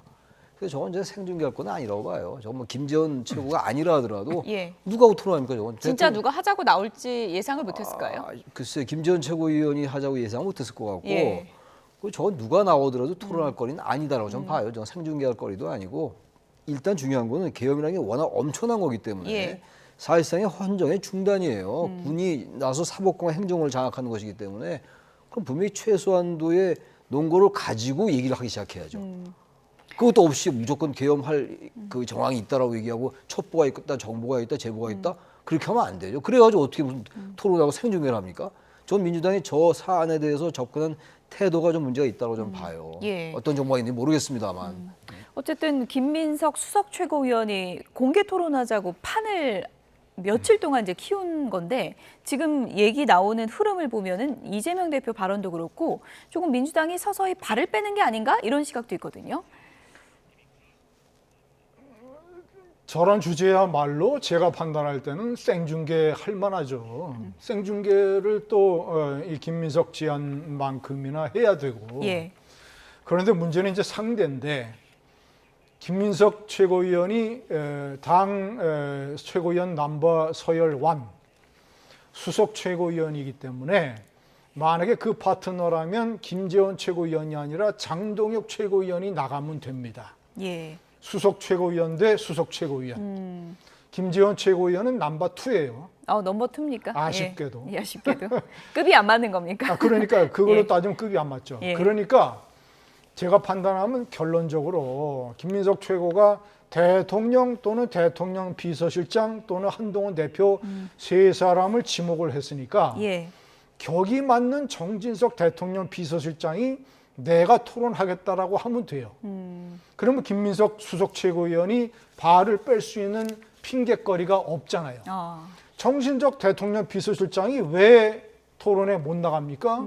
나가서 정진석 대 김민석 토론을 하면 제가 봤을 때는 정진석 완판승일 거다. 왜냐? 증거와 제보가 없기 때문에. 그리고 증거가 제보가 없는데도 왜 저렇게 계엄령 발의를 하면서 김민석 최고가 선동정치의 선봉장에 서느냐. 김민석 수석 최고위원이 가지고 있는 중대한 컴플렉스 때문에 그렇습니다. 어떤 거죠, 그게? 2002년 때만 해도 완전히 차기 야당의 대통령 후보감이라는 엄청난 갈채를 받았던 서울대학교 총학생회장 출신의 다선 의원이었어요. 그런데 노무현 후보를 버리고 돈 많은 정봉준 후보 쪽으로 갔지 않습니까? 그걸로 정치 인생이 꺾여서 10수년 동안 정치적인 노숙 생활을 했다가 다시 컴백을 했기 때문에 자신의 선명성 컴플렉스, 그 기간을 공백을 메워야 된다고 했기 때문에 제 생각에 전당대회 때부터 계속 강성 발언을 하는 거예요. 그리고 야당의 선동정치의 최선봉에 서는 이유가 김민석 컴플렉스 때문이다. 정진석, 김민석 토론을 기대한다. 정진석 실장하고 미리 통화해 보신 건 아니죠? 아닙니다. 근데 만약에 제가 정진석 실장한테 얘기해 줄 기회가 있으면 진짜 좋은 기회다. 이런 기회 놓치지 말아라. 김민석 수석 최고위원이 발을 뺄 수 있는 핑계가 없잖아요. 그럼 내가 대통령 비서실장 서로 격도 딱 맞고 그래서 계엄령 선동이 얼마나 가짜 소설인가를 전 국민들에게 생중계로 보여줘라. 저는 김진현 의원님이 굉장히 신선한 제안을 해주셨는데 김민석 최고위원에 대해서는 개인적으로 전혀 모르는데 그렇다고 김민석 최고가 바로 그 과거에 2002년도부터 그런 정치 일정 때문에 그런 맥락은 아니다. 그렇게 얘기하는 건 전 좀 아니지 않는가 생각이 들어요. 제가 여담을 하나 첨가합니다.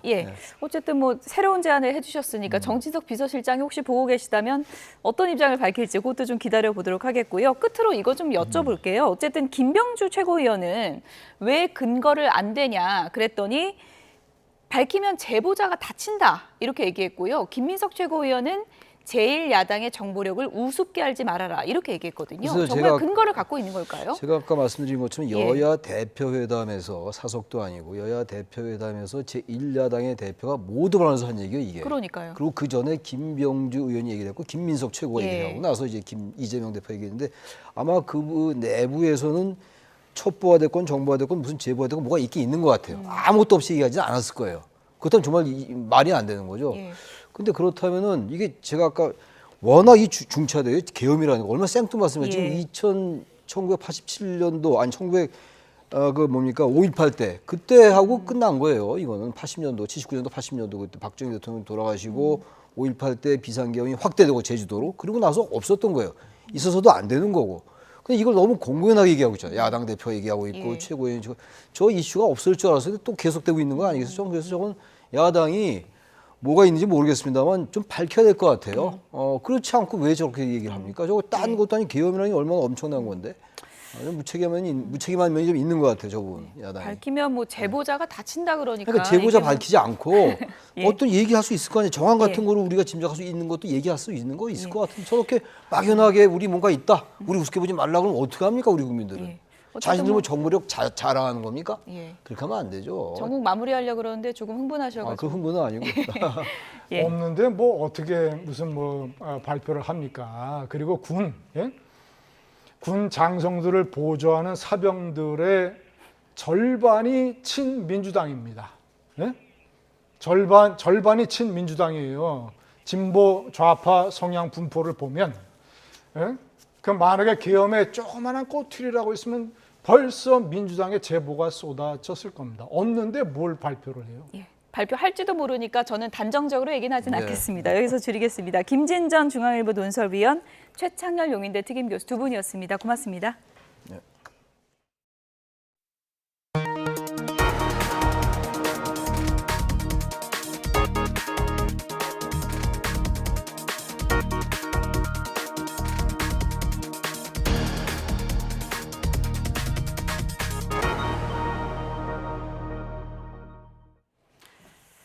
추석을 앞두고 정부가 물가를 잡기 위해 애를 쓰고 있는데요. 성수품 17만 톤을 공급하고 제품 할인에도 700억 원을 지원하면서 성수품을 중심으로 가격이 조금 떨어지고 있습니다. 하지만 어획량이 줄어서 수산물 가격이 출렁이면서 추석 물가의 변수가 될 것으로 보입니다. 오동권 기자입니다. 추석을 앞두고 장을 보는 소비자들. 성수품 위주로 가격이 조금 내렸다고 하지만 크게 체감되지 않습니다. 제수용품을 쭉 봤을 때 평소 때보다 좀 내렸다 하는 거는 그렇게 못 느꼈어요. 정부가 추석 물가를 잡기 위해 성수품 17만 톤을 공급하고 할인 행사에도 700억 원을 지원하면서 20개 품목의 평균 소매 가격이 지난달 27일보다 0.2% 내렸습니다. 품목별로도 15개의 가격이 내림세입니다. 특히 금사과, 금배추 논란까지 일었던 사과와 배추의 가격은 지난달과 비교해서 각각 6.6%와 11.3% 떨어졌습니다.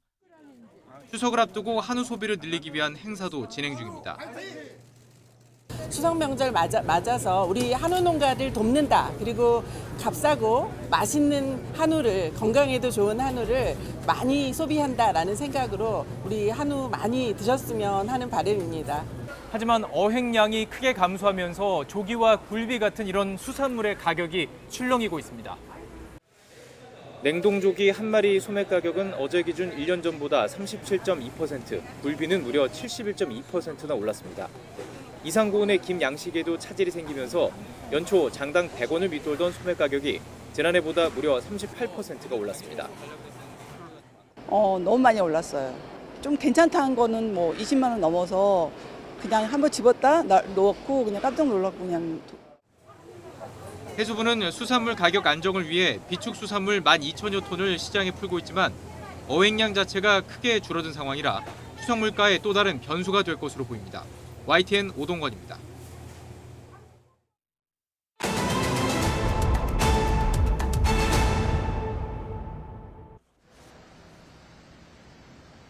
현재 이곳은 하늘이 잔뜩 흐린 가운데 약한 빗방울이 떨어지고 있습니다. 오늘은 밤까지 전국에 비나 소나기가 내릴 텐데요. 오락가락 이어지기 때문에 작은 우산은 꼭 챙기시는 게 좋겠습니다. 비가 내려도 늦더위는 계속됩니다. 현재 서울 기온은 24도 정도로 다소 선선하지만 한낮에는 습도가 높아지면서 체감 30도에 달할 것으로 전망됩니다. 현재 비 상황부터 자세히 보겠습니다. 레이더 영상을 보면 전국 대부분 지역에 산발적인 비구름이 분포한 걸 확인할 수 있는데요. 동풍이 부는 동해안 지역에는 오후까지 비가 이어지겠고 그 밖에 전국에는 밤까지 산발적인 소나기가 내리겠습니다. 동해안에는 최고 30mm의 비가 예상되고요. 비가 그쳐도 밤부터 다시 소나기가 내릴 수 있습니다. 남부지방에는 최고 60mm의 소나기가 지나는 가운데 천둥과 번개를 동반해 강하게 쏟아지겠습니다. 비가 내려도 늦더위를 식히기엔 역부족입니다. 현재 서쪽과 경남 곳곳으로 폭염주의보가 내려져 있는데요. 오늘 서울은 29도, 광주와 대구는 32도까지 오르겠습니다. 반면 강릉은 26도에 머무는 등 동풍이 부는 동해안 지역은 선선하겠습니다. 이번 주말과 휴일에도 한낮에는 덥겠고요. 수도권을 제외한 전국 곳곳에는 소나기가 지나겠습니다. 다음 주 후반까지 서울 낮 기온은 30도를 웃돌 것으로 전망됩니다. 당분간 동해안과 남해안, 제주 해안으로는 높은 너울이 밀려들겠습니다. 강한 파도가 순식간에 해안도로나 방파제를 넘으면 안전사고가 발생할 수 있으니까요. 해안가 접근하실 때 조심하셔야겠습니다. 지금까지 YTN 이혜민입니다. 어제 오후부터 국내 통신 3사의 유선 인터넷망에서 일부 접속 장애가 발생했습니다. 통신망 자체의 문제가 아닌 특정 칩셋이 들어간 무선 공유기가 문제를 일으킨 것으로 파악됐습니다. 고민석 기자의 보도입니다. KT 인터넷을 쓰는 시민이 사무실에서 와이파이 접속을 시도해보지만 좀처럼 잡히지 않습니다. 컴퓨터 본체에 직접 랜선을 꽂아봐도 인터넷 연결이 안 되긴 마찬가지입니다. 전국 곳곳에서 인터넷 접속 장애가 발생한 건 어제 오후 5시쯤부터입니다. 갑자기 인터넷이 되다가 갑자기 끊기더라고요. 그래가지고 콜센터로 전화하니까 회선 상태는 이상이 없었다고 하고 모뎀을 껐다 키라고 하고 막 다 했는데도 안 돼요. 통신사 유선망 자체의 문제는 아니어서 인터넷 접속 대란으로 번지진 않았습니다. 하지만 특정 업체의 무선 공유기를 사용하는 곳에선 불편이 계속됐습니다. 이 업체는 SK 브로드밴드와 KT, LG U+ 등 통신 3사에 공유기를 공급해 왔는데 일부 모델에 탑재된 칩셋에서 문제가 발생한 것으로 파악됐습니다. SK와 KT는 특정 업체의 공유기 오류로 인터넷 서비스가 정상 제공되지 않고 있다며 신속히 복구하겠다고 해명했습니다. LG의 경우 해당 칩셋이 들어간 공유기 모델을 공급받지 않았다면서도 이 칩셋이 설치된 사설 공유기를 쓰는 집에서 접속 장애가 생기고 있다고 공지했습니다. 망 자체가 문제가 아니라 이 단말기를 쓰시는 분들이 이제 오류가 나셔가지고 이게 제조사와 협의해서 최대한 빠르게 복구할 예정이라고. 통신사들은 공유기 펌웨어 업데이트 과정에서 문제가 생겼을 수 있다고 보고 조사하고 있습니다. 또 업데이트 도중 외부 해킹 가능성도 열어놓고 제조업체와 해결 방안을 논의하고 있습니다. YTN 권민석입니다. 어제 전국에서 일어난 유선 인터넷 접속 장애의 원인은 과다 트래픽인 것으로 파악됐습니다. 과학기술정보통신부는 보안업체의 방화벽 교체 작업 도중에 과다 발생한 인터넷 트래픽을 일부 무선 공유기에서 처리하지 못해 장애가 일어난 것으로 파악 중이라고 밝혔습니다. 또 현재 통신 3사는 홈페이지와 고객센터를 통해서 장애 신고를 접수하고 있으며 장애가 이어질 경우 조치 사항도 안내하고 있다고 덧붙였습니다. 통신사들이 유선 인터넷 장애 피해 규모 파악과 보상안 마련에 나섰습니다. 통신업계는 어제 오후 5시부터 시작이 된 유선 인터넷 접속 장애가 어젯밤 10시쯤 모두 복구됐다고 밝혔습니다.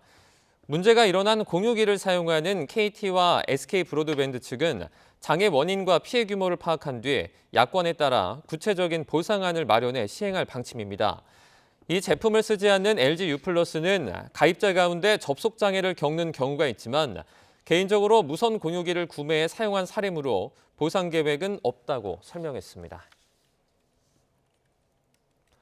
미국 정부가 양자 컴퓨팅과 차세대 반도체 등 최첨단 기술에 대한 새로운 수출 통제에 나서기로 했습니다.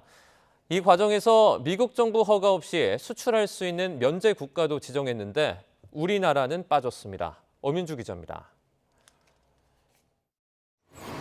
미국 상무부가 새로운 수출 통제 대상으로 지정을 검토하는 기술은 양자 컴퓨팅과 차세대 반도체 등입니다. 모두 국가 안보에 중요하다고 판단되는 최첨단 핵심 기술입니다. 상무부 산업안보국은 임시 최종 규칙을 발표하면서 전략적 경쟁자로 규정한 중국 등 적성국을 겨냥한 조치란 점을 분명히 했습니다. 미국이 만든 첨단 기술이 미국을 공격하는 데 쓰이지 않게 하겠다는 겁니다. 상무부는 이번 수출 통제 조치를 도입하는 과정에서 유사 입장국과 긴밀히 협력했다고 밝혔습니다. 그러면서 이미 미국과 유사한 수출 통제를 도입한 나라는 미국 정부 허가 없이 수출할 수 있는 허가 면제를 신설했다고 설명했습니다. 3D 프린팅 기술은 이탈리아와 영국이, 슈퍼컴퓨터용 반도체를 만들 수 있는 GAA 기술은 일본, 스페인, 프랑스 등이 미국 허가 없이 수출할 수 있습니다. 하지만 한국은 허가 면제국에서 빠졌습니다. 이 때문에 한국 기업이 상대적으로 불리하거나 불이익을 받을 수 있다는 우려도 나오고 있습니다. 다만 큰 피해는 없을 거라는 관측도 나옵니다. 한국 등 일부 국가는 승인 추정 원칙을 적용하기로 한 만큼 미국에 수출 허가를 신청하면 발급받을 수 있을 거라는 이유입니다. 앞서 한국의 대중국 반도체 장비 수출 통제를 요구해온 미국은 더 많은 나라가 곧 유사한 통제를 시행할 것으로 기대한다며 압박 수위를 높였습니다. YTN 엄윤주입니다.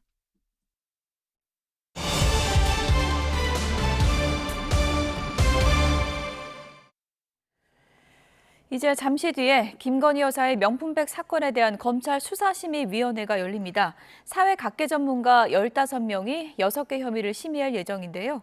어떤 결과가 나와도 파장이 클 것으로 보입니다. 관련 내용 김광산 변호사와 짚어보도록 하겠습니다. 어서 오세요. 네, 안녕하세요. 수사심의가 2시에 시작되니까 이제 잠시 뒤면 이제 시작이 될 텐데 여기서 김건희 여사 재판에 넘길지 말지 좀 결정을 하는 건가요?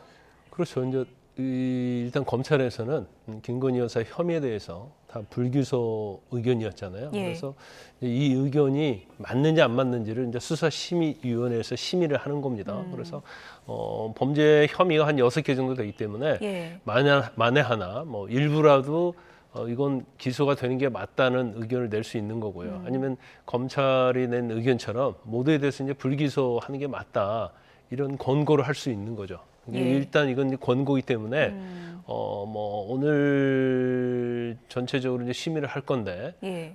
전체에 대해서 어떤 기소 권고를 할 건지 예. 일부에 할 것인지 아니면 이제 전체적으로 불기소하는 게 맞다 이런 의견을 낼 것인지 지금 관심이 모아지고 있는 거죠. 말씀하신 것처럼 권고면 예를 들어 재판에 넘겨라라는 결정이 나와도 검찰이 안 받아들일 수도 있는 거예요? 그렇죠. 이제 단순 권고에 불과해요. 그렇기 때문에 뭐 아무리 기소해라 하더라도 검찰 입장에서는 아니 그건 법리적으로 증거적으로 보면 이제 죄가 되지 않는다는 것이 확신을 하면 사실은 거기에 따르지 않을 수 있겠죠. 뭐 최근에 있던 것이 바로 이재용 삼성 부회장에 대한 것이 있었거든요. 예. 그때도 아마 검찰은 기소 의견이었는데 수사심의위원회에서 불기소하라 했거든요. 예. 근데 결과적으로 이제 검찰이 받아들이지 않고 그 당시 이제 기소를 했습니다.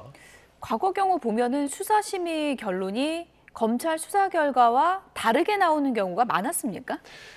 그 사실 수사심의 역사가 이렇게 길지는 않아요. 이제 문재인 정부 때 2018년도에 예. 어떤 수사의 공정성, 견제하기 위해서 만든 게 이제 수사심의위원회거든요. 그래서 한 15번 정도 있었어요. 네. 그중에 8번이 검찰의 의견과 다른 권고가 나왔거든요. 그렇군요. 그런데 검찰이 그중에 4개는 다 받아들였고요. 나머지 4개에 대해서는 단지 이제 권고니까 이제 받아들이지 않았습니다.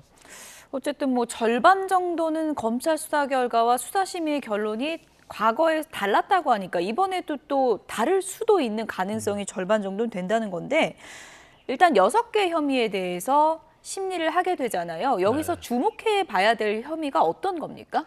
근데 이게 단순히 예. 뭐 디올백을 받았는데 이게 부정청탁 금지법상 그냥 준 거다고 하면 사실 부정청탁 금지법에는 배우자에 대한 처벌 규정이 없어요. 예. 그래서 받았다 하더라도 부정청탁 금지법 위반은 되지만 이제 처벌을 할 수 없기 때문에 사실 이 사건은 그냥 종결이 되는 거죠. 그런데 이제 야권이랄지 예. 아니면 뭐 최재형 씨랄지 이제 서울의 소리 이런 데서 주장하는 것은 이건 대통령과 직무에 관련성이 있다. 근데 직무 관련성이 있으면 경우에 따른 뇌물도 될 수 있는 거고요. 뭐 변호사법 위반이랄지 뭐 알선수재 이런 죄가 될 가능성 여지가 남아 있는 거죠. 뭐 그 직무 관련성이 있다고 해서 뭐 무조건 죄가 된다는 건 아니지만 예. 그렇기 때문에 이제 한쪽에서는 이건 직무 관련성이 있고 대가 관계다 이렇게 주장을 하는 거고 그다음에 김건희 여사 측에서는 아 이것은 상관이 없다. 이건 단순한 선물에 불과하다. 이렇게 주장을 하고 있기 때문에 선물에 불과하다는 주장, 그러니까 직무 관련성이 없다는 주장을 검찰에서는 이걸 받아들인 거잖아요. 그래서 오늘 수사심의위원회에서도 과연 직무 관련성이 있느냐 없느냐 이 부분이 가장 큰 쟁점이 된다 이렇게 볼 수 있습니다. 네. 오늘 김건희 여사 측에서는 뭐 변호사가 들어가는 겁니까? 네, 변호사가 들어갈 거예요. 그래서 이미 예. 뭐 한 30여 쪽 정도의 의견서를 냈다고 그럽니다. 그러니까 예. 뭐 죄가 되지 않는다는 주장의 의견서를 냈겠죠. 예. 최재형 목사는 왜 나는 안 들어가냐 뭐 이렇게 또 반발을 하는 것 같던데 최재형 목사가 반드시 있어야 되는 건가요? 아니 그렇지는 않아요. 그렇지 않습니까? 그러니까 전문가 외에 예. 사건 관계에는 출석할 수 없도록 되어 있기 때문에 뭐 받아들이지 않았습니다. 그런데 이제 수사심의위원회에서도 그 사건 관계인 출석을 뭐 하도록 하는 규정이 없다 하더라도 예. 뭐 경우에 따라서 필요한 경우에는 뭐 불러서 의무적으로 불러서 의견 청취를 할 수 있죠. 그런데 아직까지 최재형 씨에 대해서는 뭐 심의위에 참석하라 이런 통지가 안 갔기 때문에 예. 아마 최재형 씨와는 뭐 무관하게 오늘 심의위원회는 뭐 절차를 밟을 것이다 이렇게 봅니다. 앞서 직무 관련성이 이제 가장 핵심 쟁점이라고 해주셨잖아요. 네. 아무래도 이제 공방이 좀 있을 것 같은데 가방을 뭐 왜 받았냐, 받은 목적에 대해서 좀 공방이 벌어질까요? 어떻게 예상하십니까? 지금 사실 이제 가방을 최 목사가 의도적으로 서울의 소리부터 받아갖고 이제 전달을 해준 거잖아요. 예. 그러면 이게 대가 관계 있느냐, 어떤 청탁을 했는지 이제 그게 굉장히 중요한 부분이에요. 그런데 이제 최재형 씨 측에서는 뭐라고 얘기하냐면, 그 김창준 예. 전 미국 하원 의원 의장을 국정자문위원으로 해달라고 했고 예. 그다음에 만약에 사망을 하면 국립묘지 안정시켜달라는 청탁을 했다는 거예요. 그리고 이제 통일 TV가 있는데 그걸 재송출할 수 있도록 도와달라 이렇게 얘기했기 때문에 자신은 이 디올백과 관련해서 이제 청탁을 했다는 얘기예요. 그런데 이제 검찰은 이 디올백과 그것이 관련성이 없다고 얘기를 하는 거죠. 그래서 일부 청탁이라고 주장하는 내용은 디올백을 주고 난 다음에 한 달 있다가 또 청탁을 했다는 거예요. 예. 그리고 거기에 대해서는 또 거절을 했고 이제 그렇기 때문에 이 사건이 우리가 그냥 볼 때는 단지 디올백 받았어 안 받았어 이렇게 끝나는 사건이 아니고 예. 청탁과 관련해서 워낙 주장 내용이 틀리고 또 김건희 여사 측에서 또 주장하는 내용이 틀리고 반박하는 내용이 틀리기 때문에 상당히 이 사건 내용이 이렇게 간단치는 않아요. 그래서 이제 증거 관계가 문제가 됐고 예. 이제 법리에 관련해서는 뭐 아까 이제까지 말씀하신 것처럼 예. 법리의 가장 중요한 부분은 직무의 관련성이다. 그러면 직무라는 것은 대통령 직무와 관련된 거거든요. 그러면 뭐 통일TV 재송출이랄지 국정자문위원 이것이 정말로 시점이나 뭐 그런 관계에서 인과관계가 있느냐 예. 또 그렇게 청탁했다는 증거가 있느냐 이 부분이 문제가 될 거고 만약에 증거가 있고 시점에서 딱 맞는다고 한다면 이건 대통령의 직무에 속하는 거냐 예. 그렇지 않는 거냐 이제 이런 것들이 쟁점에 굉장히 얽히고 설켜 있는 그런 사안입니다. 물증과 관련해서 이제 검찰에서 그 문제의 명품백을 확보했다고 했잖아요. 네. 근데 또 최재형 목사는 그거 내가 전달했던 그 백이 아니다라고 주장하고 있는데 이건 어떻게 확인을 해봐야 되는 겁니까? 먼저 그거 자체도 증거인멸 혐의를 문제 삼으려고 하는 것 예. 같아요. 그런데 디올백이냐 아니냐 이것은 일단은 뭐 디올백을 판매한 업체가 있을 거 아니에요. 예. 그러니까 가게가 있을 거 예. 아닙니까? 그러면 그 가게에 조회해보면 금방 알 수 있겠죠. 일련 번호도 좀 뭐 있으니까요. 일련 번호 예. 있다고 얘기를 하는데 예. 지금 뭐 언론사에서 예. 디올백과 관련된 업체에 전화를 하니까 예. 일련 번호는 없다고 그래요. 아, 그렇습니까? 그런데 최 목사 주장이군요. 그렇죠. 그거는. 그런데 예. 우리가 뭐 일반적인 바코드 같은 게 있잖아요. 예. 그러면 어느 지점에서 어떻게 구입을 했는지 뭐 그걸 밝히는 것은 어렵지 않다 이렇게 봅니다. 예. 오늘 뭐 이게 맞느냐 안 맞느냐까지 몇 시간 안에 뭐 확인해 볼 수는 없을 거고 이제 엇갈린 진술들에 대한 그런 진위 여부나 그런 위중을 좀 따져볼 텐데 이원석 총장이 이제 임기가 며칠 안 남은 거죠, 네, 지금. 네, 네, 네. 그 안에 다 이거 매듭 지을 수 있는 겁니까? 아마 일반적으로 수사심의위원회를 하면 예. 당일날 결과가 나왔어요. 그렇군요. 그래서 뭐 이 사안이 좀 복잡하다 할지라도 오늘 나올 가능성이 크다 이렇게 볼 수 있고 근데 경우에 따라서는 수사심의위원회에서 이제 사실관계를 파악할 거 아니에요. 근데 그 과정에서 여러 가지 문제가 있었다랄지 아니면 더 뭐 제3자를 한번 불러서 이 얘기를 듣는다랄지 예. 이제 그런 절차가 필요하다고 한다면 뭐 내일까지도 갈 수 있겠죠. 하지만 이원석 총장의 임기가 9월 15일인데 제가 볼 때는 아무리 늦어도 뭐 원칙적으로 오늘 결론이 날 가능성이 크다. 오늘 좀 늦게 날 거예요. 예, 예. 나면 그렇지 않는다 하더라도 뭐 내일이 뭐 휴일이잖아요. 뭐 내일까지 갈지 모르겠어요. 휴일이니까. 그렇지 않으면 이제 월요일까지 가겠죠. 예. 그래서 이제 뭔가 좀 보완할 부분이 있다고 한다면 예. 하루 이틀 늦어질지 모르겠지만 예. 뭐 임기 안에 뭐 무조건 결과가 나온다 이렇게 볼 수 있는 거죠. 뭐 오늘 오후 늦게 나올 것 같다 이런 전망이 근데 이제 많이 어떤 나오고 점이 있는데. 있냐면 예. 만에 하나 네. 이 기소 의견으로 나왔다고 하면 네. 사실 기소되는 것은 또 추가적으로 보완 수사를 하든지 여러 가지 문제점이 있기 때문에 바로 받아들이는 건 아니고요. 그렇죠. 예. 그러면 이원석 총장이 그만둔 이유로 갈 수 있다. 아. 그런데 지금 권고는 기소 의견으로 나왔다고 하면 예. 사실 거기에 맞춰 수사를 보완 수사를 하겠지만 예. 또 그렇지 않다고 명백히 기소해봤자 무죄의 가능성이 크다고 보면 이 권고를 안 받아들일 수 있기 때문에 설사 권고가 기소로 나왔다 할지라도 이현석 검찰총장 임기 내에 예. 그냥 마무리될 수도 있는 거죠. 그러면 이제 정치적인 논란이 굉장히 많이 생기겠죠. 수사심의 결과에 따라서 또 파장이 양쪽 다 커질 텐데 이원석 총장 임기 내에 마무리 짓지 못할 가능성도 또 남아있다 이렇게 네. 볼 수 있겠습니다. 이재명 민주당 대표 부인 김혜경 씨 얘기도 좀 해봐야 될 것 같은데 어제 이제 검찰 조사받았던데 진술을 거부했다 그래요? 그건 어떤 그 속내가 있다고 보십니까?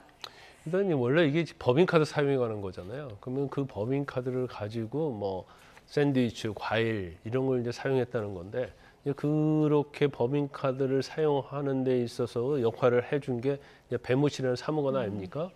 그래서 원래 어제 조사는 길어질 수밖에 없어요. 왜냐면 이 법인카드라는 것은 쓰는 용도가 하나 이렇게 있는데 뭐 예. 150회 이상이랄지 예. 그게 뭐 1,000몇만 원, 2천만 원이다 그런 얘기가 나오고 있잖아요. 그러면 하나하나에 대해서 조사를 하기 때문에 예. 시간은 엄청 걸릴 수밖에 없죠. 예. 그런데 이제 진술을 거부한 거로 알려져 있고 그래서 이제 민주당에서 나온 얘기는 이제 추석이 곧 있잖아요. 그래서 추석의 밥상머리에 이걸 제물로 삼으려고 하는 게 아니냐 이런 비판을 하고 있죠. 근데 이제 검찰 입장은 좀 다른 것 같아요. 예. 지난 7월 2일부터 8월 4일 사이에 3번 정도 소환을 하겠다고 했다는 거 아니에요. 근데 예. 조율이 안 됐고 이제 최초 소환 날짜로부터 이제 50일 지나도록 협의가 안 됐기 때문에 예. 그러면 불편하면 이제 서면 조사를 하겠다고 했다는 거예요. 그러니까 김혜경 씨 측에서 우리는 서면 조사 받지 않겠다. 직접 출석하겠다고 해서 이제 어제 날짜가 정해졌다고 그럽니다. 예. 그런데 이제 어제 날짜가 정해졌으면 근데 본인이 이제 날짜를 보통 선택을 하는 건가요? 아니 원칙적으로 이제 협의를 하죠. 날짜를. 예. 근데 일반인들은 그렇게 하지 않아요. 그냥 예. 며칠 나오라고 하죠. 예. 근데 불가피하게 뭐 수술이 잡혀 있더랄지 예. 직장 문제가 있더랄지 그런 경우는 조율이 되지만 원칙적으로는 검찰이 일방적으로 소환 날짜를 정해주면 거기 가서 받는 게 맞지만 그래도 이 사건 자체에 어떤 특성이 있는 거고 또 야당 대표의 배우자잖아요. 그러니까 이제 날짜는 계속 조율을 했다고 볼 수 있고 그리고 이제 9월 5일 어제 날짜는 이제 김혜경 씨 쪽에서 선택을 했다고 하는데 그러면 진술 거부권을 행사할 것 같으면 구태 이제 검찰청에 나올 필요가 있었을까 하는 생각이 좀 들고요. 예. 또 나와서 진술 거부했다고 한다면 사실은 이제 김혜경 씨 측에서는 어떤 주장을 하냐면 일단 짜맞춰져 있는 질문이고 답변이고 기소될 건 뻔하기 때문에 예. 우리가 여기서 이제 진술을 할 이유가 없었다 이렇게 얘기를 하고 있어요. 예. 그러면 9월 5일자 날짜를 왜 잡았을까? 그걸 왜 출석을 한다고 했을까? 진술 거부할 거면 그런 좀 약간 의아심이 있을 수는 있죠. 통상적으로 좀 진술 거부하면은 뭐 유불리에는 어떻게 작용할지도 좀 끝으로 설명해 주시고요. 이제 이재명 대표 소환 여부도 이제 관심인데 이건 어떻게 보세요? 일단 이제 일반적 사건에서 진술을 거부하면 예. 마치 범죄 혐의를 인정하다는 인상을 주죠. 근데 이 사건이 약간 좀 다른 사건이 예. 다른 측면이 좀 있을 수 있다고 봐요. 왜냐하면 이걸 이제 정치인 사건을 규명하기 때문에 검찰이 이제 짜맞춰서 한다는 주장이 있기 때문에 뭐 이렇게 진술 거부한다고 그래서 무조건 김혜경 여사가 불리하다 이렇게 볼 수는 없고 일단 이재명 대표도 사실은 검찰에서 소환을 응하라고 했어요. 예. 근데 협의를 하라고 했는데 그 당시에 이제 전당대회 기간이었던 모양입니다. 그랬군요. 그래서 이재명 대표는 8월 18일이 전당대회였는데 그 이후에 뭐 출석을 하겠다. 근데 이제 아직까지는 검찰하고 이재명 대표 간에 이제 조율이 아직은 되지 않았는 모양입니다. 예. 어쨌든 뭐 날짜가 언제 잡히느냐도 또 정치적 의미로 또 해석될 수 있는 사건들이기 때문에 좀 지켜보도록 하겠습니다. 지금까지 김광삼 변호사였습니다. 고맙습니다.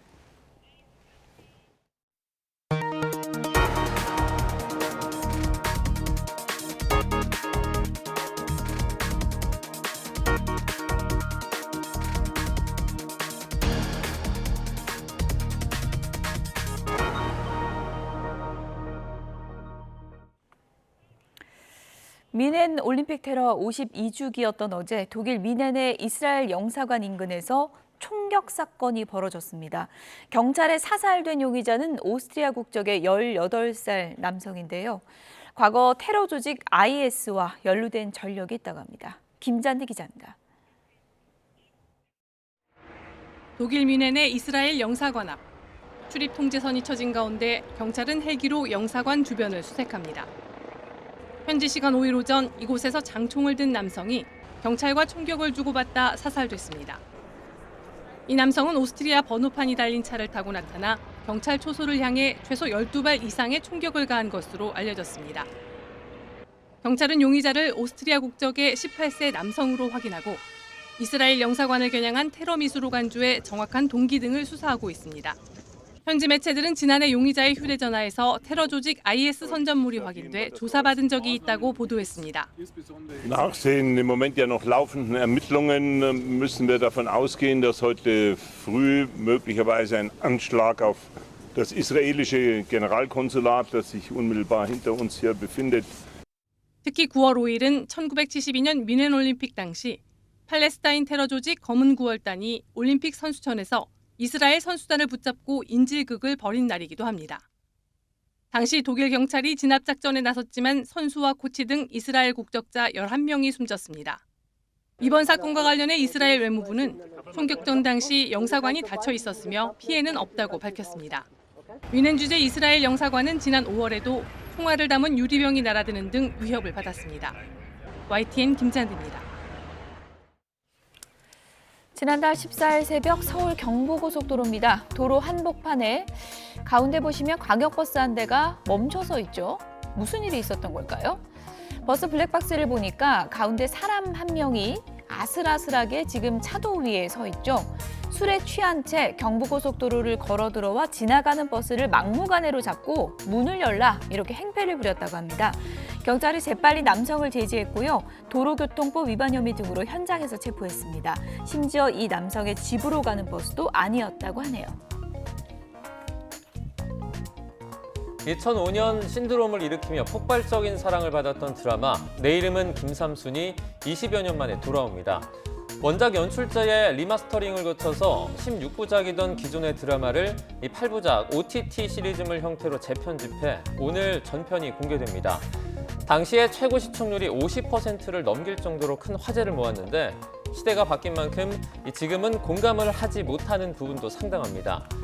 여주인공 김삼순, 극중에서 노처녀 취급을 받았는데 지금 생각해보면 나이가 고작 30밖에 되지 않았다는 사실에 놀라울 따름이고요. 현빈이 연기한 남주인공 현진헌도 소위 나쁜 남자 캐릭터였지만 지금은 똥차, 양다리 등의 반응이 줄을 이루고 있습니다.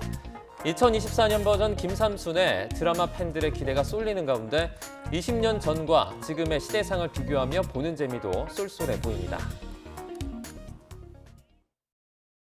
메이킨을 만나면 매일 아침 편하다. 생약 성분으로 부드럽게, 양약 성분으로 빠르게. 변비, 복부팽만, 식욕부진 한 번에 싹. 메이킨 유쾌, 상쾌, 통쾌. 오늘 밤 메이킨. 변호사님, 네, 썬팅이 뭐예요? 코텍스. 아니요, 썬팅이 뭐냐고요. 햇빛을 차단시켜주는 옷을 썬팅이라고 하는데요. 저 한문처럼 썬팅은 루마 버텍스라고 합니다. 아, 루마버텍스? 그렇죠. 캠핑은 역시 불멍이지. 불 좀 잡자, 불 좀. 주름부터 잡자. 스테멘셀로 주름 개선부터 미백 효과까지 피부에 주름을 잡았습니다. 스테멘셀. 당하기만 하는데요. 정신 차려야죠. 판정을 고려해야죠. 말씀드린 순간 고려 기프트예요. 매출업, 성과업, 걱정 KO. 공공기관 우선구매 대상 기업 고려 기프트가 해냅니다. 판촉물을 고려하라. 고려 기프트. 전남 보성에는 전통차 농업과 뻘배업이 국가 중요 농업 유산으로 지정돼 있는데요. 이러한 유산의 가치를 널리 알리고 직접 체험해보는 축제가 열리고 있습니다. 현장에 나가 있는 취재기자 연결합니다. 나연호 기자. 네, 전남 보성에 나와 있습니다. 네, 다소 특이한 축제가 시작이 됐는데요. 현장의 분위기 전해주시죠. 네, 개막 첫날이지만 벌써부터 이 관광객들의 발길이 꾸준히 이어지고 있는 모습입니다. 무더위가 최근에 끝났기 때문에 그야말로 이 축제를 즐기기에는 제격인 날씨가 아닌가 싶습니다. 지금 제 뒤를 보면요, 이렇게 여러 행사장의 부스가 들어서 있습니다. 그리고 이 관광객들도 지금 곧 있을 무대를 기다리는 모습도 확인할 수 있는데요. 그야말로 자연 속에서 열리는 축제이기 때문에 일상에 지친 몸과 마음을 달래기에 충분합니다. 보성 전통차 농업과 그리고 뻘배업은 각각 국가 중요 농업 유산으로 지정돼 있는데요. 이번 행사는 두 유산의 가치를 재조명하고 널리 알리기 위해 마련됐습니다. 보성 전통차 농업은 이곳 한국차문화공원에서, 그리고 뻘배업은 장양 어촌 체험마을 일대에서 열리는데요. 무엇보다 다양한 즐길거리가 마련돼 있습니다. 세계차 품평대회와 대한민국 티블렌딩 대회 등 각종 행사가 열리고요. 또 찻잎 따기와 또 녹차 조격을 비롯해 그윽한 향을 느낄 수 있는 체험 행사도 가득합니다. 행사 가운데는 이 황금 찻잎 찾아 유산길 걷기 챌린지도 빼놓을 수 없는데요. 행사장인 한국차문화공원에 마련된 차밭을 걸으면서 건강을 챙기는 건 물론이고요. 걷기가 끝나고 보물찾기를 통해 금 1돈짜리 찻잎 등 선물을 받아갈 수 있습니다. 어촌 마을에서는 뻘배 대회와 갯벌 풋살 대회, 그리고 갯벌 생물잡기 행사가 계획돼 있습니다. 이번 축제는 이제 막 시작된 가을의 문턱에서 열립니다. 선조들이 오랜 세월에 걸쳐 다듬어온 농업과 어업유산을 선보이는데요. 축제장에 와서 계절의 변화도 느끼고 또 선조들의 지혜도 엿보는 시간이 됐으면 좋겠습니다. 지금까지 전남 보성에서 YTN 나연호입니다. 네, 날씨 알아보겠습니다. 곳곳에 비가 내리는 가운데 늦더위는 여전한데요. 현장 연결해서 알아보겠습니다. 이혜민 캐스터. 네, 홍제폭포에 나와 있습니다. 네, 지금 서울 날씨는 어떻습니까? 네, 현재 서울 하늘은 잔뜩 흐린 가운데 약한 비가 오락가락하고 있습니다. 바람도 다소 불어서 선선한데요. 현재 서울의 체감 온도는 26도 정도입니다. 하지만 습도가 높기 때문에 한낮에는 체감 30도에 달하면서 늦더위는 여전하겠습니다. 네, 다른 지역은 비 상황이 어떻습니까? 네, 현재 동풍이 불어들면서 동해안에는 비가 내리고 있고요. 그 밖에 내륙 곳곳으로는 약한 소나기가 내리고 있습니다. 대부분 지역에서 약하게 비가 오락가락 하겠지만 남부지방에는 벼락과 돌풍을 동반해서 시간당 20mm로 강하게 쏟아지는 곳이 있겠습니다. 레이더 영상으로 현재 비 상황부터 살펴보겠습니다. 지금 전국 곳곳으로 약한 비구름이 자리한 걸 확인할 수가 있는데요. 동해안 지역에는 오후까지 비가 이어지겠고 그 밖에 전국에는 밤까지 산발적인 소나기가 내리겠습니다. 동해안에는 오후까지 최고 30mm의 비가 예상되는데요. 잠시 소강 상태에 들었다가 밤부터는 다시 소나기로 내리겠습니다. 소나기는 중부지방엔 5에서 20mm, 남부지방엔 최고 60mm가 예상됩니다. 비가 내려도 늦더위를 식히기엔 역부족입니다. 현재 서쪽과 경남 곳곳에 폭염주의보가 내려져 있는데요. 오늘 서울은 29도, 광주와 대구는 32도까지 오르겠습니다. 반면 강릉은 26도에 머무는 등 동풍이 부는 동해안 지역은 선선하겠습니다. 이번 주말과 휴일에도 한낮에는 덥겠고요. 수도권을 제외한 전국 곳곳으로는 소나기가 지나겠습니다. 다음 주 후반까지 서울의 낮 기온은 30도를 웃돌 것으로 전망됩니다. 당분간 동해안과 남해안, 제주 해안에서는 높은 너울이 일겠습니다. 높은 파도가 해안도로나 방파제를 넘으면 순식간에 안전사고가 발생할 수 있으니까요. 해안가 접근하시는 분들은 주의하셔야겠습니다. 지금까지 YTN 이혜민입니다. 뉴스나우 오늘 순서는 여기서 마치겠습니다. 다음 주 더 생생한 뉴스로 찾아뵙겠습니다. 여러분 고맙습니다.